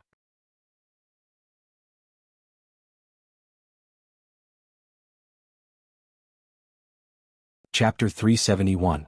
Once again, Luonan discovered that his train of thought had run too far. What he wanted to do at first was just to observe the heavily chained crow. But who would have thought that this toy would undergo a phaseless transformation the moment he made contact with it? It transformed into an incorporeal power that enveloped the living starry sky. It naturally guided him to the level of, "My heart's a prison." The range expanded in an instant, and the relevant connections became even more complicated. Most people would not be able to separate themselves. Looking at the effects of the self-format on the living starry sky, how could one clearly distinguish between inside and outside? Right now, only the core of the dense cluster of stars still maintained the outline of the self-format. It could correspond with the classical visualization diagram. As for the societal format, the tetrahedron was already old news. This toy could be said to encompass the entire living starry sky. In any case, from the concept of formatting theory, the societal format was centered around the self. It formed a social structure that could be used by the self. There was no problem with this judgment, given the strength of the current distortion of the living starry sky. Just these 2 points encompassed everything that Luonan could currently observe with clairvoyance. Even so, there was still no place for the heaven and earth format. If Luonan still wanted to observe the heavily chained crow in this situation, he would be under the suspicion of not turning back until he hit a brick wall. Luonan pondered that he could set a slightly broader target for his observation. He still remembered that half a month ago, he had received Jim Master Shio's guidance in the Daoguan. He had entered a deep meditative state and had seen the internal structure of the self-format. He only remembered that the chains were crisscrossing, dense like a spiderweb, mysterious and unfathomable. Would such a situation change after the heavily chained crow mutated and became illusory? Luonan was even more afraid that he would do something else with this thought. He no longer hesitated, and the light of the heart lantern changed direction. This time, his telepathic thoughts successfully penetrated the dense cluster of stars. They collided head-on with the brilliant and powerful light that was like the radiance of a myriad of stars. Fortunately, such a powerful light only flashed on the mental plane. The heart lantern of the eye's orifice swayed slightly, automatically adjusting its interference strength and changing the coupling method. This wave of powerful light dissipated into nothingness. Luonan had once heard Jim Master Shio say that the heart lantern of the eye's orifice was the first of the 9 orifices and 6 roots in the act of introspection. After all, everyone was used to using their eyes to observe. Viewing the scenery and taking images was the most suitable habit. Especially since Luonan had mixed in the marvelous coupling effect. The mental plane and the material plane interfered effectively. It was like a gentle breeze and faint light. No matter how deep and indistinct the land was, it could be seen. It could be touched. The corresponding information was much more abundant. Through the effective integration of the consciousness, Luonan felt as if he was immersed in the scene. At this moment, it was as if Luonan had crashed into the center of a galaxy. It was as if he was surrounded by the twinkling stars of a high-density stellar group. It seemed to be near yet far, and it surrounded him from all directions. On the other hand, it was like he'd encountered an enormous black hole at the forefront of his thoughts. It was dark and deep, and it intended to completely swallow his mind. It was indeed different from the last deep meditation experience. Luonan's mind went straight to the depths of the black hole. The heart lantern of the eye's orifice pierced through the gloom, illuminating the deep space below. Wow, it's not easy. Luonan was a bit surprised. The clairvoyant scene before his eyes overlapped with the scene in his memories to a large extent. Formatting theory's star atlas transformation was so intense, but the core area of the self-format still maintained its basic structure. It manifested as a bottomless pit of deep space. Endless dark chains crisscrossed and weaved together, forming a complex and dense structure. Of course, the details had changed quite a bit. The last time Luonan's thoughts entered, the space was dark and misty. It was as if it were a black prison constructed by a demonic god. All hope was trapped, and it possessed an unshakable dignity of deep silence. Back then, he had gathered all the vital energy in his body with great difficulty. He had wanted to feed the soul flame in the depths of the prison, but it had been sucked dry by the great net of chains. In the end, only a few pitiful strands remained and they trickled down. This was why Jim Master Shio commented that Luonan couldn't use his skills on himself. Jim Master Shio even said that Luonan could absorb external techniques. This was what Jim Master Shio meant.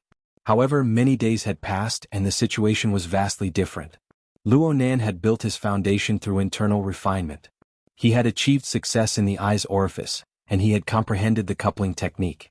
The God gear and body gear meshed and revolved, and the interference between the mental and material planes deepened layer by layer. Every step of progress was clear and real. Luonan could see that the stability of the deep space seemed to be wavering a bit. From time to time, subtle explosions would transmit through, causing the tens of thousands of chains to rattle. Upon closer inspection, one could see some structural changes and reorganization. If one were to insist on saying that these unforeseen events were affected by the star atlas transformation, then it would be very hard to find a similar explanation for the increase in brightness and temperature of the deep black prison. The heart lantern of the eye's orifice took a look within itself. Luonan's thoughts did not need to dive too deep. He could clearly see the halo of light at the bottom layer through the many layers of chain structure. There was also a bit of heat that rose up, closely intersecting with the vital energy that constantly seeped in.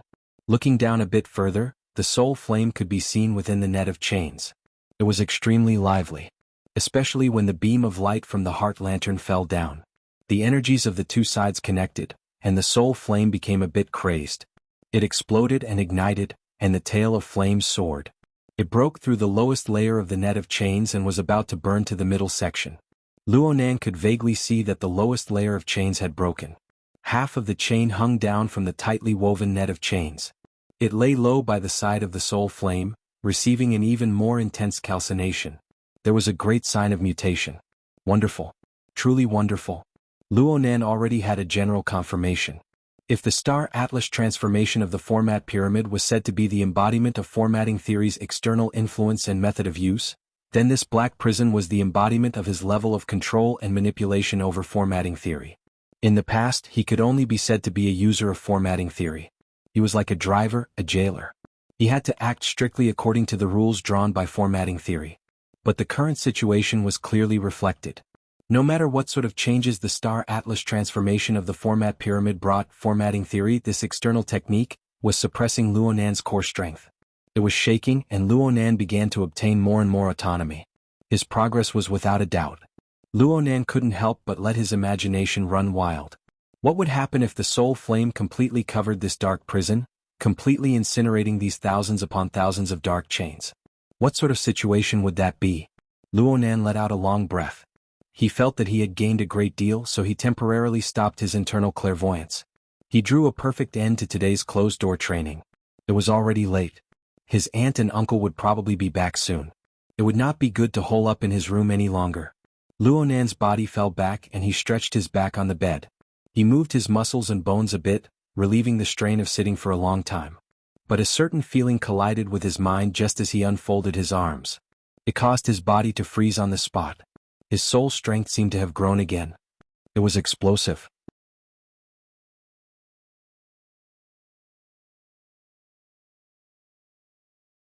Chapter 372. What the hell? Luonan really did jump out of bed. His head instantly swelled up. This didn't make sense. He didn't have an out-of-body state. He didn't sense the wraith sign hunting. He didn't do anything else. Fine, he did quite a few things. But what did these things have to do with the explosive increase in soul strength? He immediately restrained his thoughts and returned to a more realistic plane. He observed the coupling of the god and body gears. The water level of the vast iceberg ocean continued to rise. It showed no signs of stopping. He had already jumped out of the mental plane. Was it still not over? Could it be that the "my heart's a prison" mode created vampires? Why? Fine. Why again? Luonan calmed his mind and tossed aside the relevant questions.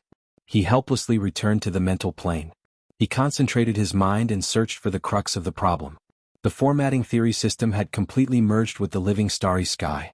Luonan also knew the standard answer in advance. He understood the relevant operating principles. Many things appeared especially intuitive. Without the tangible chains, the formatting theory system that covered the starry sky turned into an incorporeal prison. Luonan changed the locking mode of the chains, but the prison was simply wiped out in one go. Under the constraints of the incorporeal laws, the various living beings under the starry sky more or less reacted to Luonan. The vast majority of them had relatively small effects, but they could accumulate and naturally form a scale. Looking at it from this angle, Luonan suddenly had a hypothesis. It was just a hypothesis. The reason for the uncontrollable growth of soul strength. From the current state of the living starry sky, a complete formatting theory system was not just Luonan's single-person mode. It encompassed the vast structure of all living beings within the range of his perception. It was like a planetary system. Luonan was the sun at the center of the system. He possessed the greatest mass. He formed a gravitational force that attracted the other celestial bodies in the vast starry sky to revolve around him. A few of his believers interacted with him to a deeper degree. They were the planets, asteroids, comets, and so on of the system. The vast majority of people interacted with him to a very shallow degree. They were far away from him. They didn't even belong to this star system, but they more or less had a connection with him. If it was just a planetary system, then so be it. But there were many more links in the interaction between people. Using coupling theory to explain, the formatting theory system was composed of many gears, big and small, inside and outside, pieced together. Under the strict system of principles, they were all one, forming an exquisite internal structure. Each level, each rank, each group, each distinction. They interlocked with each other to form an exquisite transmission. In the end, all rivers converged to the core of the formatting theory system, which was Luonan's body. On a deeper level, the mode where multiple gears and gear sets worked together was like a gigantic machine that distorted the void. With it as the core, energy and raw materials were collected from various levels, and with that as the foundation, more and more soul power was produced. The function of this production line was too powerful, and there was no limit to it. It continued to produce until there was a relative overcapacity and an economic crisis occurred. Right now Luonan was facing a crisis of relative excess. Wasn't it good to have more soul energy? Of course it was good, but please give him the physique of an extraordinary first. Only then would he be able to completely digest and make use of it. What extraordinary physique? Of course it was just wishful thinking, but since he didn't have it, it meant that he didn't have enough purchasing power. Even if he really needed it, he couldn't afford it. Even if they gritted their teeth and took out a loan to buy it, the long-term pressure of the interest would be enough to crush them. When production and consumption were out of balance, the crisis would naturally come. Luonan's brain began to go out of control at this point. He couldn't avoid letting his imagination run wild. He felt that he was like a factory owner who couldn't find a market, a clumsy capitalist. If the excess products could be dumped into a river or thrown into an incinerator like milk, he would gladly do it. The problem was that he couldn't even find a channel that could carry them. The void depository of the external neuron was once a deep lake, but now it was filled to the brim. As for a furnace that could incinerate soul power, it would be more refreshing to just admit that it was a hole in his brain. Luonan began to circle around the bed, but he couldn't completely shake off the influence of his brain. Of course he didn't really want to find an incinerator. He just wanted to walk along the line of an economic crisis. With his newly acquired knowledge of mechanical design, he managed to come up with a strange idea. He should have intervened. A smart factory owner could completely change the function of the production line in a situation where he had sufficient capital. He could produce new products and open up new markets, even if he had to consume a bit more. TSK. It was said that he was purely observing, but in the end he broke the rules again. But this idea that suddenly popped up was far too wonderful. He couldn't help but put in mental effort. He pondered over it. Actually, he didn't need to remodel the entire production line. He just needed to add one more link. He just needed to continuously consume the products of the work department. Burn and refine essence. This was Luonan's first thought. Gym Master Shio once said that this sort of refinement of essence into energy required the participation of the mind. In turn, it tempered the mind and increased its level. This was a refining process of soul power. But there were too many things to pay attention to in this course, especially when it was nearing completion. Jade gives birth to amethyst. Smoke was incessantly burned and refined from day to night. The essence had long since been boiled dry and one would go berserk. Then what should he burn? Perhaps Luonan was affected by the hole in his brain that was the incinerator, but he was more interested in burning and refining. Suddenly there was a muffled thud. Luonan kicked the lower edge of the large bed frame. He didn't care about the pain. He vented all his strength into smacking the bed. Burn and refine the external neuron. The so-called reversal of true energy used the body gear as the lead to drive the God gear. With the addition of interference effects, it could completely consume soul power. And looking at it from this angle, the body gear was like fire. The external neuron, which possessed the hollow depository, did not store soul power. It stored a lake of crude oil. Wouldn't it be possible to find something by setting a fire on it? Hold on. Only now did Luonan have the time to hiss in pain. He rubbed his toes. The pain brought him a sense of crisis. He had to admit that this idea was too rash. There were no actual phenomena or data to support it. A single mishap would lead to an unsalvageable situation. He needed to do a few experiments and gather some data before making a decision. After all, the external neuron was not a part of his body. No one knew what would happen if it was burned and refined for an extended period of time. In this way, the production line transformation could not be carried out for a while. It was more practical to pour milk. How could he waste it? Consume it? Luonan scratched his head. The pain in his toes had weakened a bit. He sat back on the bed and subconsciously flipped through his notebook. He wanted to find inspiration to solve this problem. But unfortunately, inspiration was a thing. It would always appear when there were too many restrictive conditions. In the end, it was hard for his imagination to solve practical problems.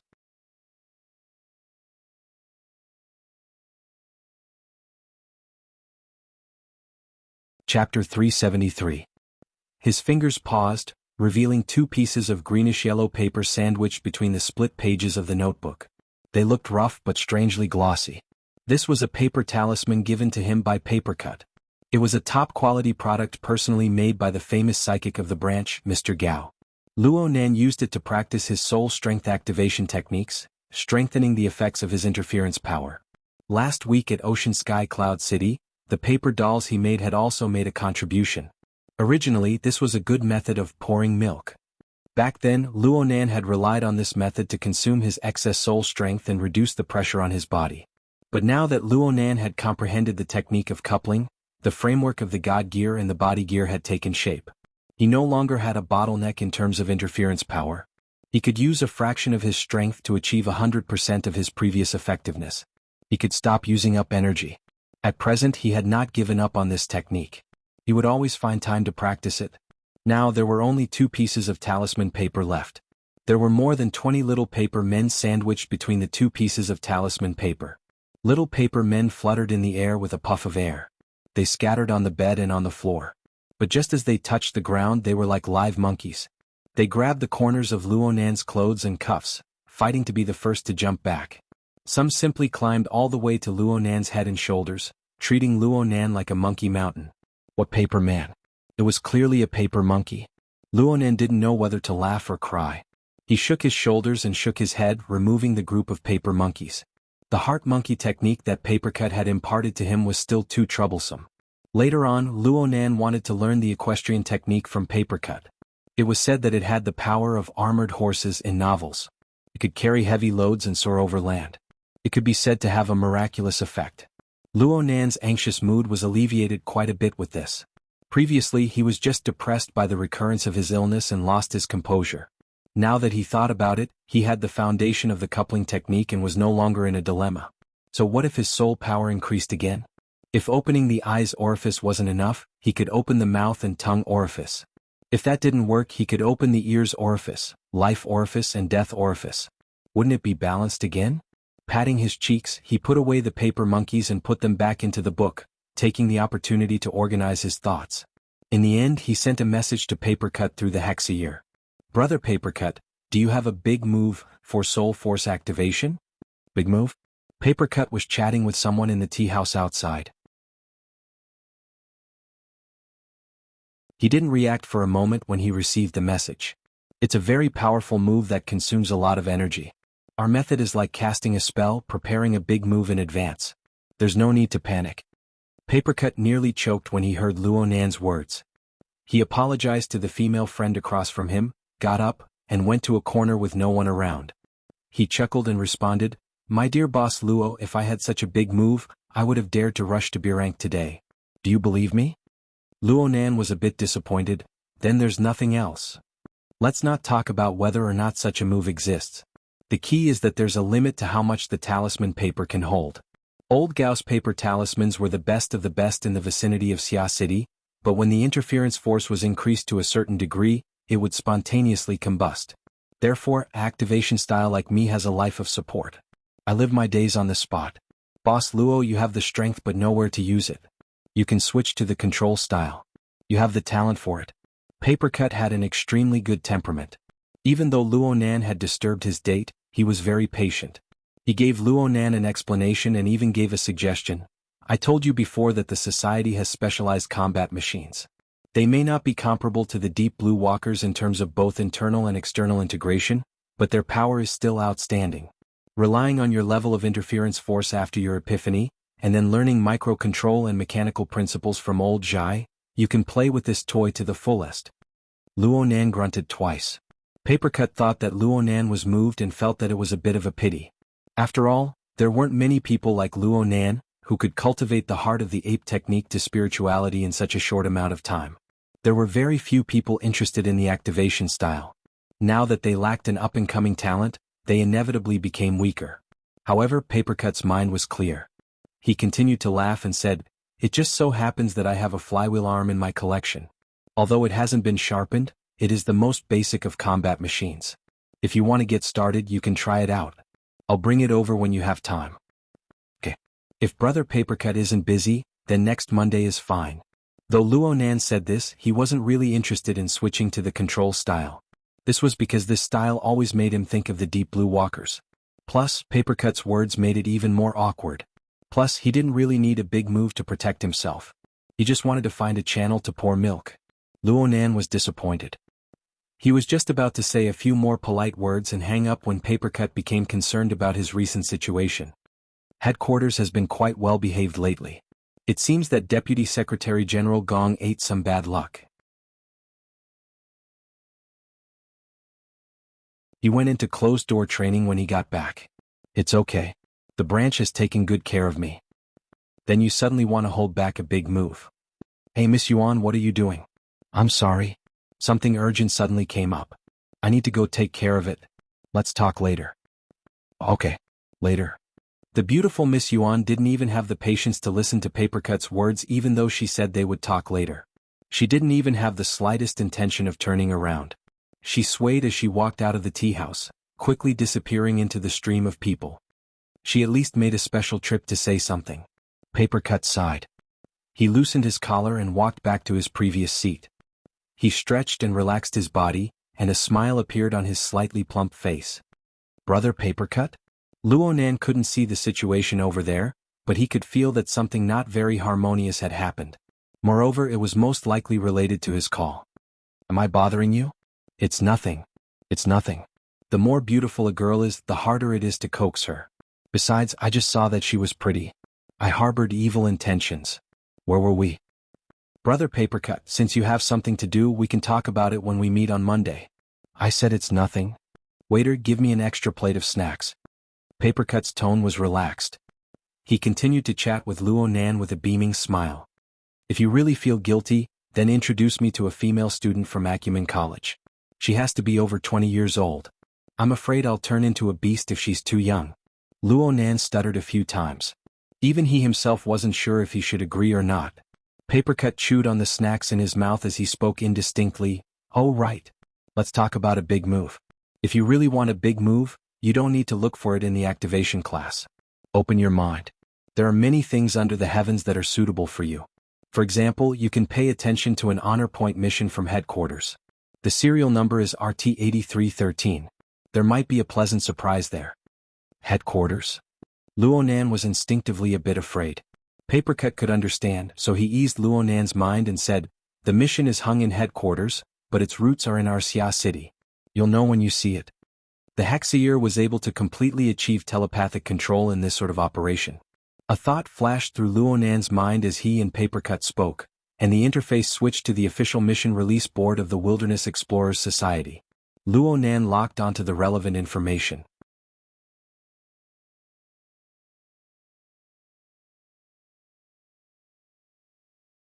Chapter 374. Luo Nan scratched his head in his bedroom. He felt an inexplicable sense of familiarity. Papercut laughed mischievously in the tea house. "Do you see that? Her Majesty Empress Wu personally hung it up 3 years ago. The content is to collect soul force samples and analyze their basic properties and production principles." "Est a big question." Luo Nan let out a sigh.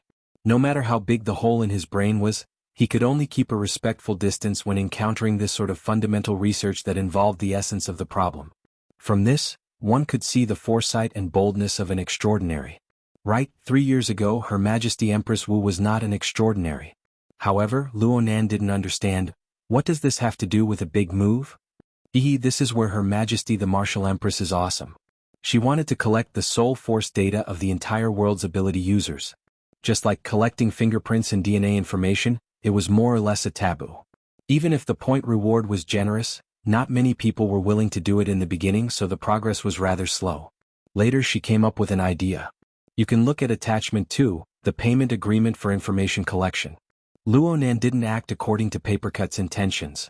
The familiar feeling grew more and more intense. He couldn't help but think hard. Where in the world have I heard this before? After all, his social circle was very narrow and he didn't have many choices. Soon he slapped his thigh. The martial emperor's secret technique, subdue the world by force. Papercut laughed again. Aha, you also know that it was Bamboo Pole who taught you. Yes, I have a rough idea. Luo Nan had indeed heard about this matter from the notes on the major characters of the world course. As for why Luo Nan didn't think of Her Majesty Empress Wu for a time, it was because there were far too many marvelous deeds. Bamboo Pole, who taught the class, emphasized the description of many aspects of Luo Nan's character. Though this matter had a great impact, Bamboo Pole only spent a few minutes to explain it. He made the connection, the details, and so on. Then Bamboo Pole treated it as an extended assignment after class, letting Luo Nan do his own homework. Luo Nan was pressed for time, so he didn't really get involved. He passed it by mistake. At present, he only knew that in this event that shook the inner world, Her Majesty the Martial Empress had displayed her inconceivable boldness. On the mission issuance interface, she had publicly imparted an astonishing attack technique, which had instantly ignited the entire inner world. The current research on supernatural powers was still in its early stages, and some of the advanced research results had yet to be disseminated. Most of the ability users in this world were still in an instinctive state of ignorance about how to use their own abilities. Her Majesty Empress Wu grasped the minds of these people, publicizing a profound technique that was extremely suitable for the awakened level. Its allure instantly crushed most of the people's defenses. For a time, cultivating the martial emperor's secret technique became common practice. Not to mention the awakened, even the higher-level architects and transcendents practiced and researched it. From that moment on, Her Majesty Empress Wu's fame truly spread throughout the world. Papercut helped Luo Nan enrich the details. Her Majesty Empress Wu spent a large sum of money to build a special data collection network before the release of the Dripping Sword secret technique. She borrowed the East Wind and spent a mere 2 years to collect over 40,000 effective samples of ability users of all levels. There was a gap of a year in between. At the beginning of this year, she released a technique suitable for architects or B-rank power users. At present, the number of valid samples has not been calculated, but it should not be too little. I estimate that there should be at least 300 to 500 samples. The number of B-class experts might seem small, but considering the number of B-class experts, the ratio was quite high. This is the 3rd year. Her Majesty Empress Wu has already advanced to become an extraordinary. We are all guessing that this year or next year, it is very likely that she will bring out an even higher level technique. Oh, the extraordinary level. How magnanimous. Luo Nan had to admire her. Yeah. Although this sort of technique became a common commodity once it was released on the internet, it's still quite good to have a technique at your disposal. The more Papercut thought about it, the more reliable he felt it was. Next, he did his best to recommend. Her Majesty Empress Wu's technique is famous for being reliant on control. The same dripping sword can be used by one person to exterminate a powerful enemy like slaughtering a dog, while the other person can't even kill a chicken. There are situations like this. Your spirit enhancement is in the precision direction. I am very confident in your control. Dripping sword. Luo Nan finally opened attachment 2. He looked at the name of the technique displayed inside and muttered to himself for a time. You should learn it first. Her Majesty Empress Wu's techniques are more inclined towards the mental side. The requirements for the fleshly body aren't too high. It just so happens to suit you. I've learned the dripping sword. It really is out of the ordinary. At the very least, it has unexpected effects. As he spoke, Papercut sent over a file through the hexa ear. Her Majesty Empress Wu personally wrote the lecture notes for last year's intermediate training class. It has to do with the dripping sword. The introduction is extremely detailed.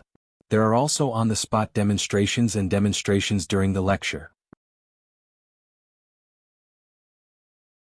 This is a treatment that only our Xia City branch can enjoy. Even a year later, we can sell it for tens of thousands of dollars to the outside world. There are also notes I made. You can take a look. After all, my talent in this field is limited. Thank you, Brother Papercut. Luo Nan knew that these class notes were very secretive things. For Papercut to be able to take them out showed his trust in Luo Nan.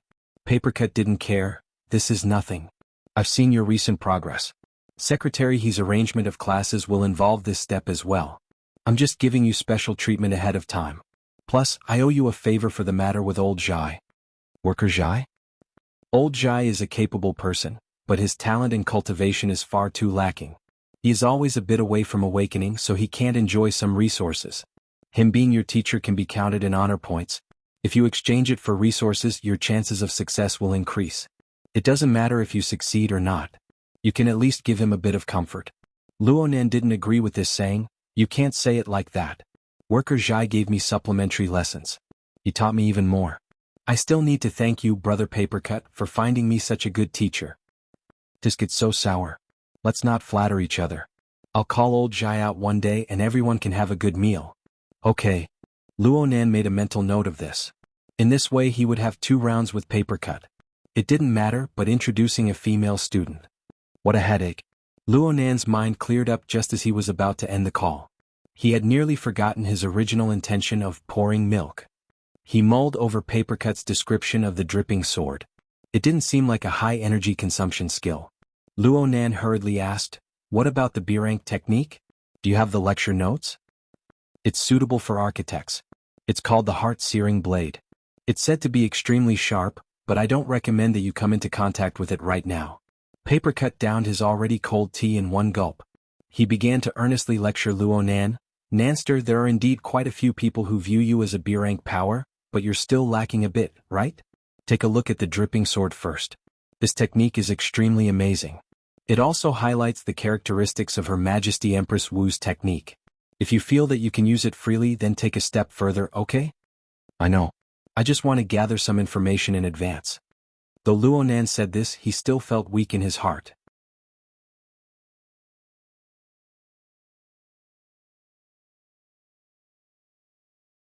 Chapter 375. Sister Yuan? Luonan grew more and more diffident. This sort of action of biting off more than one could chew would most likely not receive Yuan's support. Papercut added, "However, if it involves personal understanding and experience, it would be best to find someone who was present at the time of the lecture. It would be even better to impart the teachings of their hearts." There were only a few B-class experts in the branch, and even fewer in the spiritual type. "Old Yu, Horn Demon, Old Gao, Mr. Bai." He read out a string of names. Luonan found the names familiar. Aren't these the psychics of Xia City? Old Man Yu was one of the Iron Triangle of Xia City. He was known alongside Ouyang Qin and Her Majesty Empress Wu.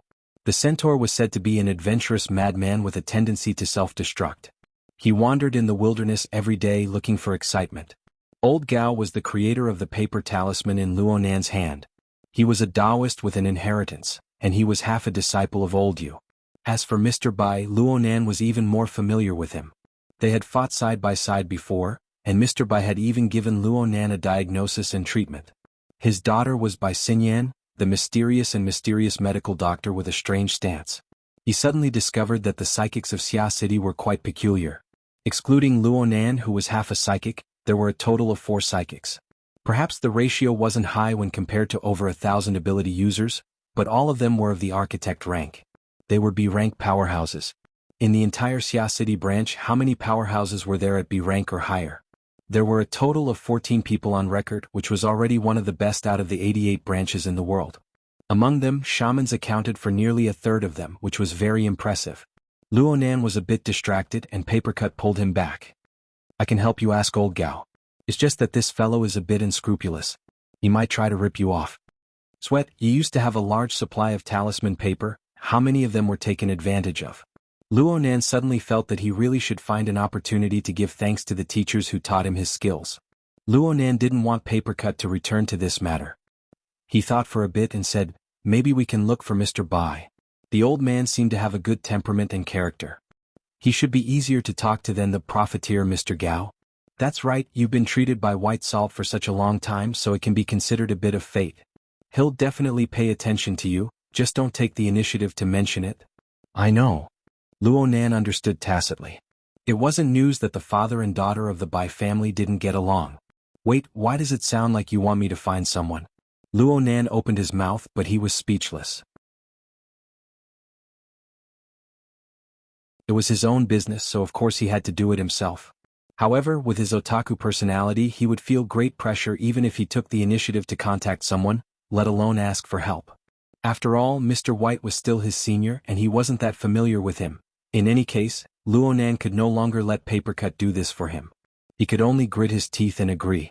It was also at this moment that he suddenly thought of something. If every time he went into seclusion to cultivate, he would have to lose control and spend a lot of energy to clean up after himself. Would it be worth it? Mrs. Luo Shuqing was a bit baffled during breakfast the next morning.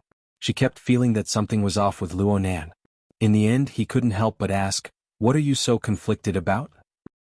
Luo Nan tightly stuffed a large amount of meat into his mouth. When he raised his head, he had an innocent expression on his face. "Your eyebrows are all knotted, and you still say you're not conflicted?" Luo Nan swallowed the slice of meat with great difficulty. He continued to play dumb. "Are you conflicted?" "Oh, my forehead is fighting with the marginal lobes." In the end, Mrs. Luo Shuqing's attainments in psychology were decent. She went around in circles and finally understood. In psychology, the prefrontal cortex represented rationality and self-control, while the marginal lobes represented impulsive emotions. It could also be understood as the struggle between long-term benefits and short-term benefits. Luo Nan was just speaking carelessly and he shivered. However, his words did contain some true emotions.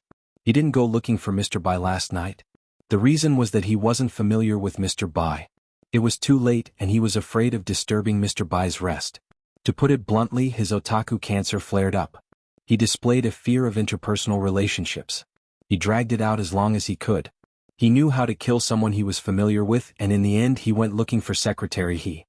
He learned that the branch's database did indeed have a recording of the high-level seminar back then. However, Luo Nan wasn't able to get his hands on it. He Yuan warned him very bluntly not to bite off more than he could chew. The Birank technique, heart incineration blade, involved too many elements. Many of them were knowledge unique to architects. Without a solid foundation, forcefully practicing was no good. Essentially speaking, Luo Nan hadn't even reached the standard of an awakened due to the imbalance between his body and soul. This was a problem with the standard. It wouldn't change just because his combat strength was superb. A missile that could explode at any time was indeed more frightening and destructive than a refined rifle. However, the control power needed to be looked at the other way around. Last night, Luo Nan even asked how to pour the milk. Oh no, he asked how to use his ultimate move. In the end, He Yuan saw through his worsening condition of the imbalance between his body and soul. Only after tossing and turning for a while did he avoid the pain of inspection. He didn't get any results in his training that night. It was hard for Luo Nan to avoid feeling emotional. However, he had forgotten that his aunt had been paranoid these past 2 days. She was worried that Luo Nan had stepped into some domain. Luo Shuqing immediately became nervous when he heard his vague and suggestive words. "Did that firm come to recruit you again?" Luo Nan slapped himself in the face in his mind and cursed his foul mouth. He rushed to ease Luo Shuqing's mind. "Nope. I haven't contacted them for the past 2 days. They were just speaking carelessly." It would have been better if he didn't explain. The more he explained, the more Luo Shuqing became suspicious. She put down her bowl and chopsticks, wanting to understand the situation in depth. At this time, Mo Haihang, who was swiping at the table and reading the newspaper, suddenly jumped out with a sentence. "Actually, if there's no danger, you can give it a try. Young people are just trial and error. Only by making mistakes can you gather effective information." He brought out the trial and error theory again, and this time he took it a step further. "You can go to their firm and try it out. See if it suits your heart. If you want to do it, then draft up a contract and bring it back for your aunt to help examine it. You're in high school now. Financial independence can be put on the agenda." Luo Shuqing turned to glare angrily at her husband, but she soon understood something. She furrowed her brows in silence. There was one more person who was at a loss. They clearly wanted to get to the bottom of things. Luo Nan knew long ago that his aunt and uncle were worried about the direction of the so-called trial and error theory. He could see through them with a single glance. He couldn't help but feel even more depressed. He groaned in his mind, "It's all a misunderstanding." He began to ponder whether or not he should ask Zhang Yingying for help. She should set up a trap and play a two-man show to calm the hearts of these two elders. Breakfast ended hastily amidst the confusion and probing. Today was Sunday, November 4th, 2096. The accidental injury in the morning seemed to have given a bad start to the day's schedule. Luo Nan's aunt and uncle, as well as Mo Yen, went out to do their own things after breakfast. Luo Nan continued to stay at home, carelessly observing the star atlas of the format pyramid. He was intimidated by the continuously increasing water level of the vast ocean of icebergs. He dejectedly withdrew from the fixed space, holding his head in distress. He couldn't delve any deeper into the homework related to formatting theory before he found a suitable channel to pour milk. Even the root receptacle, root nature, and root trigger division technique personally taught by the gym master couldn't be considered due to too many connections. As for the internal refinement technique of the 9 orifices and 6 roots, Luo Nan had already mastered it during the morning class. There was no need to superfluously paint a snake with legs. Luo Nan had been at home for an entire day. He needed to do something, right? Luo Nan rolled around on his bed twice. In the end, he had no other choice but to follow Papercut's suggestion. He opened up the mission posting page for soul strength information gathering and flipped through the dripping sword teaching materials that Papercut had sent over. He wanted to see if he could discover anything interesting from it. For the fastest and most error-free novel reading, please visit .you're tuning in to the Han Li's Wuxia Adventures YouTube channel. We're so grateful for your support, and don't forget to subscribe to join us on this incredible journey through captivating stories. Your generosity through donations truly makes a world of difference, as it's the primary source of revenue that allows me to expand and enhance this channel for you. Thank you from the bottom of my heart for being a part of this adventure.